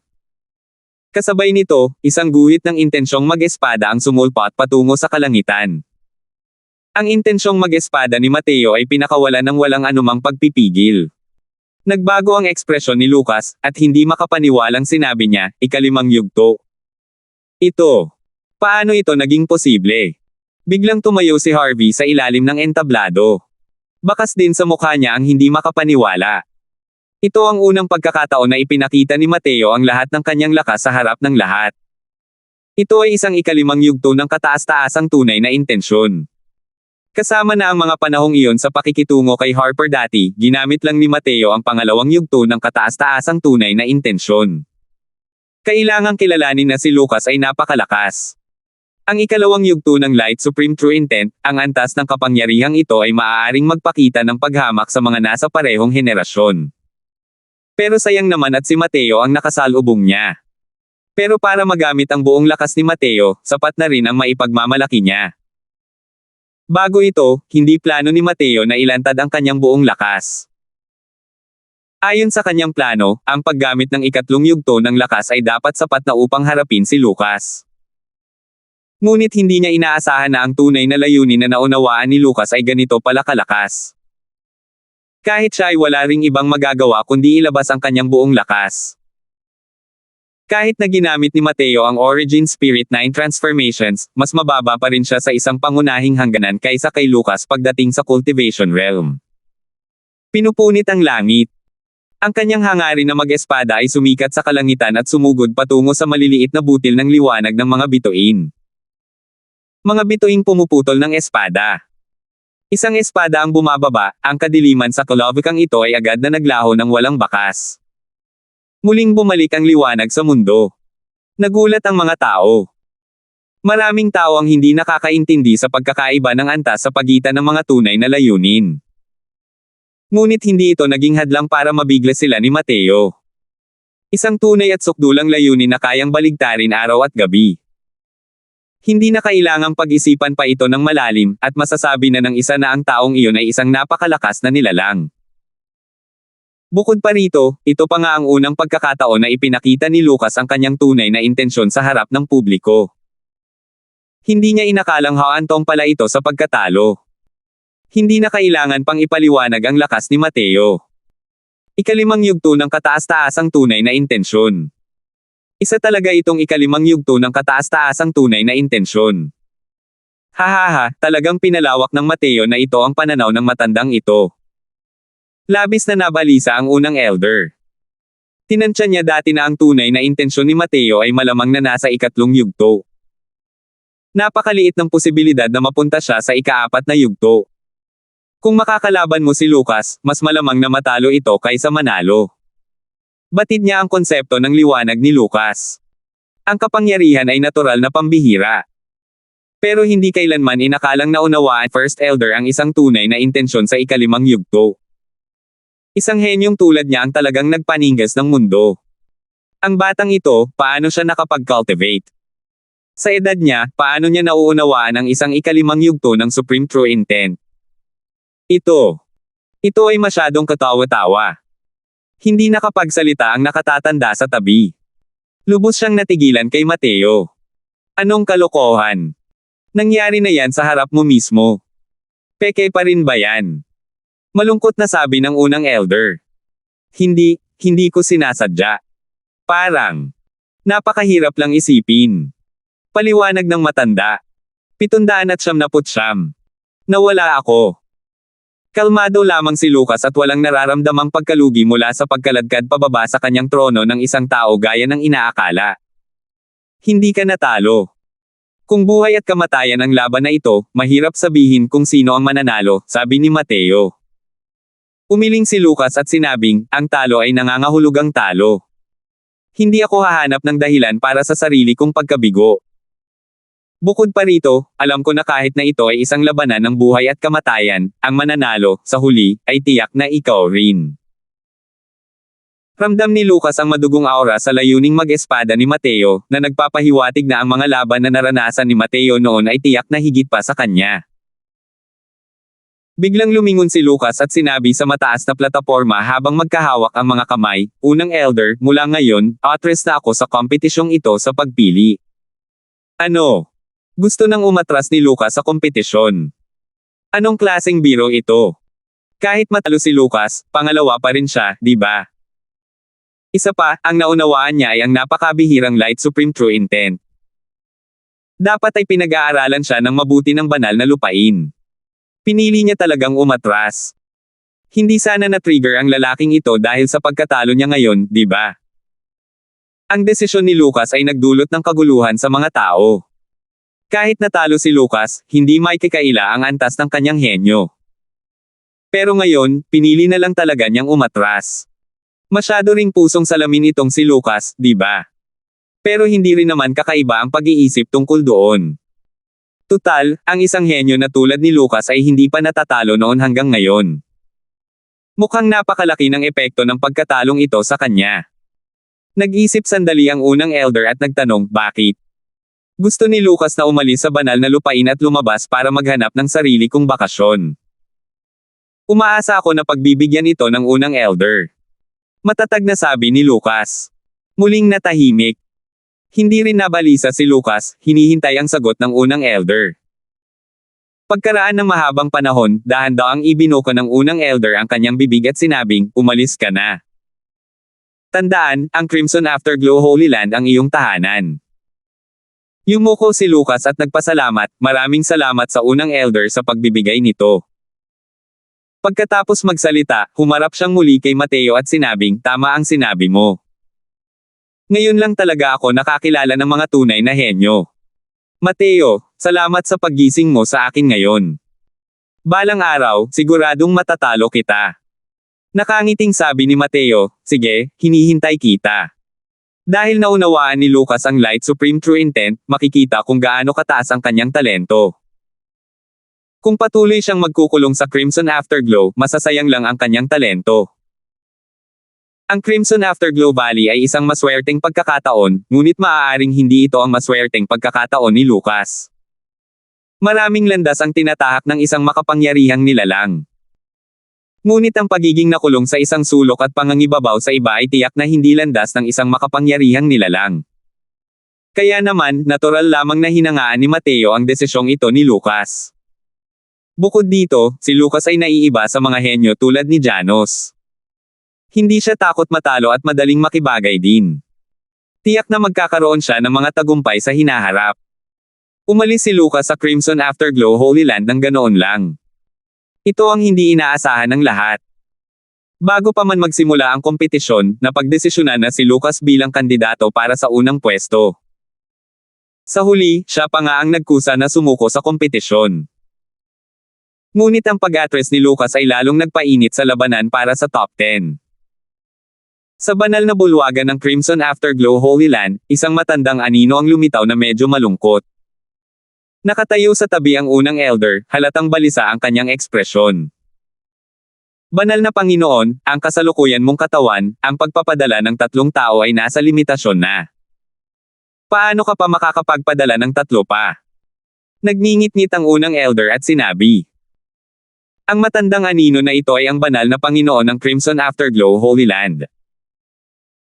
Lamang lang, walang mag-aakalang matanda na pala ang banal na Panginoon hanggang sa ganoong kalagayan. Nang marinig ang mga salita ng unang elder, lumingon ang banal na Panginoon at tiningnan siya, at nakangiting sinabi, wala na akong masyadong oras. Samantalahin ang pagkakataong ito na ang kumpol ng mga lumang buto ay mayroon pa ring gamit at sikaping mapanatili ang ilang kahalili para sa Crimson Afterglow Holy Land. Hi! Ako, si Robin, ay walang kakayahan, na hayaang masira ang Crimson Afterglow Holy Land sa aking mga kamay. Ang kompetisyon sa pagpili sa pagkakataong ito ay nakatuklas nga ng ilang magagandang panla. Kung maaalala nila ang kabaitan ng Crimson Afterglow Holy Land ng may pasasalamat, maaaring maitayo muli ang Crimson Afterglow Holy Land sa hinaharap. Tumulo ang luha ng unang elder sa kanyang matandang mukha nang marinig niya iyon at sinabing, kung hindi hinarap ng banal na Panginoon ang banal na tagasunod na iyon para iligtas ang ilan sa amin noon, paano mo nagawang puwersahang isagawa ang Chaotic Essence Singular Chi Grand Technique, na nagresulta sa malaking pagkawala ng mahabang buhay? Ang kalamidad ngayon ay hindi kasalanan ng banal na Panginoon, kundi kasalanan natin. Ngumiti si Robin habang ikinakaway ang kanyang kamay at sinabing, natapos na ang bagay na ito. Hindi mo na kailangang sabihin pa. Kung ipapadala ko ang ilan sa kanila, mawawalan lang ako ng kaunting tagal ng buhay. Hindi rin ako agad mamamatay. Hindi mo kailangang maging ganito. Naluluha si Jonard Chen at hindi nagsalita. Ngunit ang pagsisisi sa sarili sa kaibuturan ng kanyang puso ay hindi maliit. Banal na Panginoon, ano nga ba ang pinagmula ng banal na tagasunod na iyon? Ang lakas niya ay talagang napakalakas. Malinaw na ang lakas niya ay faceless realm lamang, ngunit kahit ikaw ay hindi rin kayang tapatan niya. Nakita ni Jonard na nakapagdesisyon na si Robin at wala nang magagawa kundi baguhin ang usapan. Nagpakita si Robin ng isang seryosong ekspresyon at sinabing may kaunting takot, anuman ang pinagmulan, hindi ito ang kaya nating ipag-provoke. Sa mga nakaraang taon, gumugol ako ng malaking pagsisikap at nakakuha lang ng kaunting impormasyon. Sa mga nakaraang dekada, ang mga banal na artifact na ninakaw ay hindi lamang ang ating Crimson Afterglow Holy Land. Sa mga rehiyong ito na malapit sa ating White Valiant region, ilang beses nang lumitaw ang kanilang mga figure noon. Ito ay dahil lamang sa ganitong uri ng mga insidente ay nangyayari araw-araw sa iba't ibang sulok ng Divine Realm. Kaya walang pakialam dito. Nagulat si Jonard nang marinig iyon. Hindi niya inaasahan na ang banal na Panginoon ay nagtatanong pala tungkol sa impormasyon ng kabilang panig sa dilim nitong mga nakaraang taon. At wala rin naman talaga siyang alam tungkol dito. Alam ni Jonard na malaki ang tiwala sa kanya ni Robin. Ngunit ang pangyayaring ito ay hindi niya naibunyag mula simula hanggang katapusan. Isa lang ang ibig sabihin niyan, ang bagay na ito ay talagang lubhang mapanganib. Malamang, gumastos ng malaki ang banal na Panginoon upang matuklasan ang maliit na impormasyong ito. Ano ang natuklasan ng banal na Panginoon? Anong pinagmulan nga ba ang banal na tagasunod na iyon? Hindi napigilan ni Jonard ang kuryosidad sa kanyang puso at nagtanong. Tungkol sa banal na tagasunod na ito, labis siyang napupuot. Kung hindi dahil sa pangyayaring iyon noon, malamang ay nakarating na sana ang banal na Panginoon sa second level daw profound, at ang Crimson Afterglow Holy Land ay magiging isang rank 8 Holy Land na. Pero ngayon, nawala na ang lahat ng pag-asa. Kahit na ang Crimson Afterglow Holy Land ay maaaring mapangalagaan o hindi ay isang katanungan pa rin. Bumantong hininga ang banal na Panginoon at sinabing, sa mga nakaraang dekada, maraming banal na artifact ng malalaking puwersa ang ninakaw o nasamsam. Kabilang sa mga ito, walang kakulangan sa rank 8, rank 7, maging ang rank 6 Holy Lands. Siyempre, mayroon ding ilang maliliit na puwersa. At sa likod ng mga pangyayaring ito, lahat ay may mga anino ng mga taong nakaitim ang damit. Magkakaiba ang kanilang mga anyo ng pagtawag, ngunit lahat ay may dalang banal na salita. May mga banal na tagasunod, banal na sundalo, maging ang banal na general. At sa kanila, ang mga banal na tagasunod na may pinakamahinang lakas ay may huling yugto ng lakas ng Faceless Realm. Labis na nabahala si Jonard nang marinig niya iyon. Kahit ang isang banal na tagasunod ay may kakilakilabot na lakas. Gaano kaya kalakas ang lakas ng kahit sinong banal na general na iyon? Kailangang malaman ng isa na ang banal na tagasunod na iyon na lumitaw sa Crimson Afterglow Holy Land ay isa lamang late-stage Faceless Realm ngunit pinilit ang first level daw Profound Realm na si Robin na magpakita ng cultivation art na nagbawas sa longevity, na nagresulta tuluyang pagkasira ng kanyang mga pundasyon. Ang lakas ng mahiwagang kapangyarihang ito ay sadyang nakakatakot. Ang ganitong uri ng kapangyarihan ay hindi kayang idulot ng kanilang Crimson Afterglow Holy Land. Para makapagtanong tungkol sa impormasyong ito, nagbayad ako ng napakalaking halaga at muntik ko nang idamay ang Crimson Afterglow Holy Land. Kaya kalaunan, winasak ko rin ang mga planong maghiganti. Ang ganitong uri ng puwersa ay hindi natin kayang pukawin. Kaya naman, iaayos ko ang kompetisyon sa pagpili ng Quasi-Holy Son sa pagkakataong ito para mapanatili ang ilang kahalili para sa Crimson Afterglow Holy Land, bahagyang buntong hininga ni Robin. 800. Sa ikalawang araw mismo ng pag-alis ni Lucas, dumating ang balita mula sa banal na bulwagan. Ang mga kota para makapasok sa Crimson Afterglow Valley sa pagkakataong ito ay tumaas mula 3 patungong 6. Pagkalabas ng balitang ito, agad itong nagdilim. Ayon sa balita ng banal na bulwagan, ang mga banal na anak at ang mga malabanal na anak ay pipili ng tig-3 tao para pumasok sa Crimson Afterglow Valley. Nangangahulugan ito na kailangan lang sumali sa top 3 sa Quasi-Holy Son Selection Competition at maaari na silang makapasok sa Crimson Afterglow Valley. Napakahirap talaga ng isang pwesto para sa mga henyong ito. Maliban na lang kung ang lakas nila ay umabot sa antas ni na Mateo at Lucas, kung hindi, huwag mo na lang isipin iyon. 3 kota, malinaw na nagbibigay ito ng pagkakataon para kina Harper, Janos, at sa mga henyong nasa ikalawang antas. Sa 15 araw, ang mga henyong ito ay kumikilos na parang tinuturukan ng mga stimulant, desperadong iatake ang kanilang mga kalaban ng walang pakundangan sa mga entablado para lamang makamit ang tagumpay. Lalo na iyong mga henyo na nasa top 5. Bukod kay Arnel na hindi pa natatalo, karamihan sa iba ay natalo ng 2 hanggang 3 laban. Sa makatuwid, ang mga labanan sa pagitan nila ay tila lalong mahalaga. Pinalad naman si Janos, noong 15 araw ng kompetisyon, nakasalubong niya si Mateo. Sa arena, ang ekspresyon ni Janos ay walang kapantay na pangit ngunit patuloy siyang nag-aantala at hindi nang ahas na kumilos. Yee! Bakit hindi ka pa gumagawa ng aksyon? Naaalala ko na parang sinabi mong huwag mo akong hayaang mabangga sa entablado. Kung hindi, papatayin mo ako ng napakasama. Ngayong nagkita na tayo, bakit hindi ka nalang gumawa ng aksyon? Pangungot siya ni Mateo. Hanggang ngayon, natalo si Janos sa kabuoang dalawang laban. Ang isang laban ay natalo kay Lucas, at ang isa naman ay kay Arnel. Hindi pa rin masama ang resulta ng labanang ito. Malapit din ang Rango sa unahan. Pero kung matatalo siyang muli sa laban na ito kay Mateo, magiging napakasama ng kanyang sitwasyon. Pero dahil nasaksihan na nina Mateo at Lucas ang matinding labanan, paano pa kaya makakagawa ng aksyon si Janos? Ayaw niyang bigyan ng pagkakataon si Mateo na ipahiya ang sarili niya. Nagngangalit ang mga ngipin ni Janos at sinabing, inaamin kong natalo ako. Hindi nagpakita ng gulat na ekspresyon si Mateo at nakangiting sinabi, napakatalinong pagpili. Kung hindi, baka hindi ka makababa ng entablado ng nakatayo. Sumanghal ng malamig si Janos at diretsyong bumaba ng plataporma. Kung papayagan niya ang laban na ito, kakailanganin niyang makipaglaban ng desperado kay Harper mamaya. Bukod kina Mateo at Arnel, ang mga may pinakamalaking pag-asa na makapasok sa Crimson Afterglow Valley ay sina Harper at Janos. Bagamat naunawaan ni Harper ang isang kataas-taasang tunay na intensyon, ang kanyang cultivation realm ay medyo mababa. Ito ay nasa 7th level intent boundless realm lamang. Kung hindi dahil doon, maaaring umatras agad si Janos.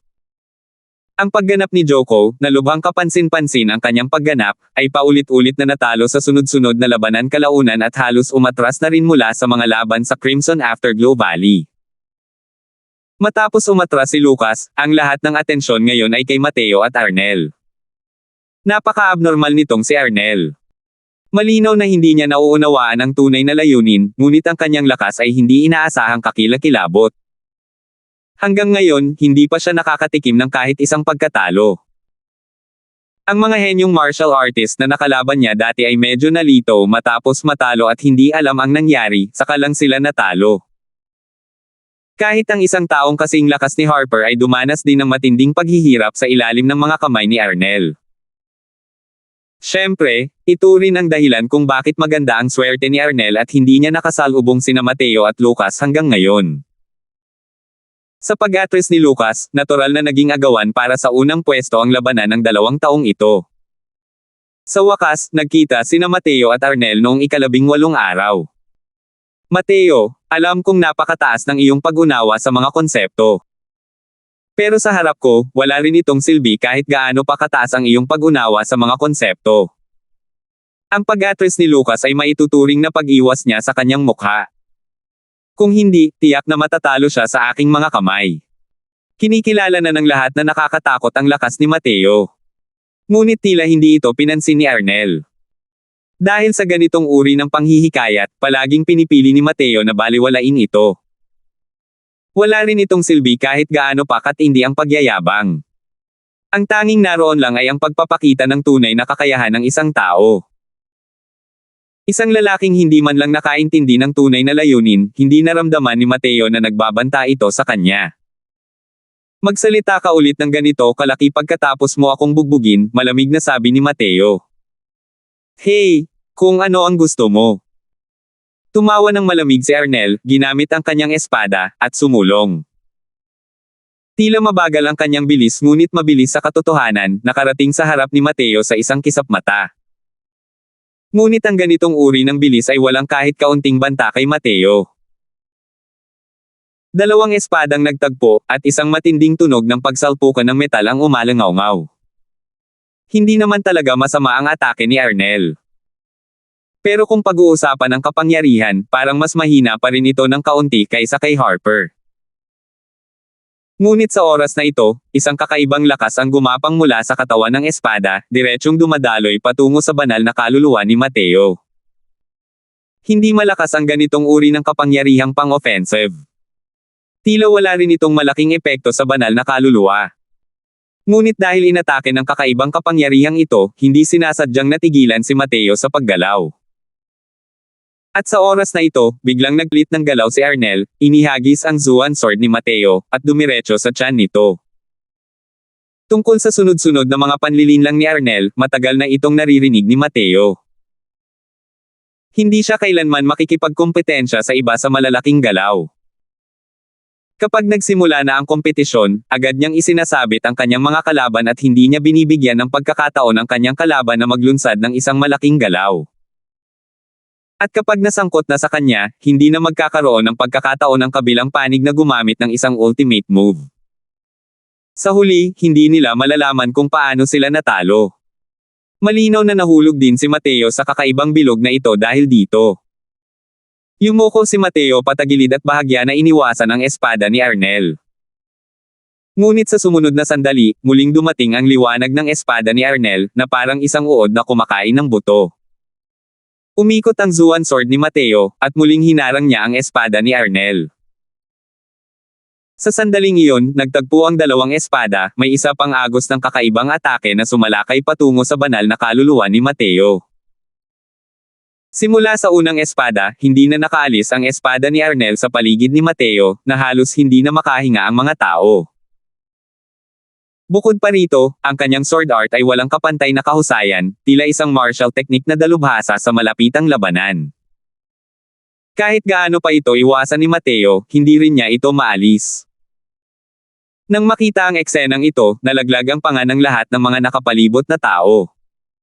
Nandito na naman. Hindi kaya kahit si Mateo ay hindi rin kayang basagin ang sumpa ni Arnel. Kahit na hindi naunawaan ni Arnel ang layunin sa paggamit ng espada, ang kanyang galaw sa espada ay tunay ngang walang kapantay na kahusayan. Maliban na lang kung ang isang tao ay may napakalakas na teknik sa malapitang labanan, kung hindi niya ito magiging kapantay. Si Mateo ay lubos na pinipigilan na niya ngayon. Kung walang aksidente, ang dice ang ihahagis. Hindi ko talaga inaasahan to. Natalo pa nga ni Mateo si Lucas at hindi talaga siya matatalo kay Arnel. Itong si Arnel, hindi niya talaga maramdaman kung saan siya malakas.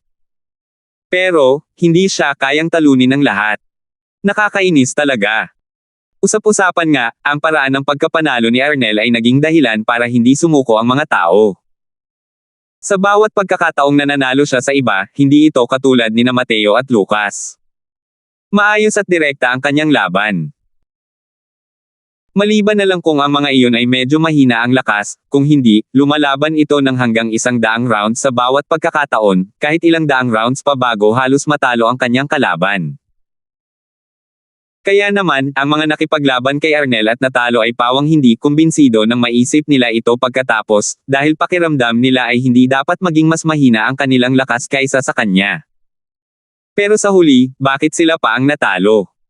Malapit na matapos ang kompetisyon sa pagpili na ito. Ngunit hanggang ngayon, hindi pa rin alam ng lahat kung paano mananalo si Arnel sa sunod-sunod na labanan. Nang makita ni Arnel si Mateo na nanghihina at nakatayo, tila ba hindi na niya kayang kumapit pa, labis siyang ipinagmamalaki sa kanyang sarili. Paano kung iyon ang tunay at sukdulang intensyon? Hindi marunong gumamit ng mga galaw, ano ang naging saysay nito kahit gaano pa kalakas ang kanilang mga konsepto?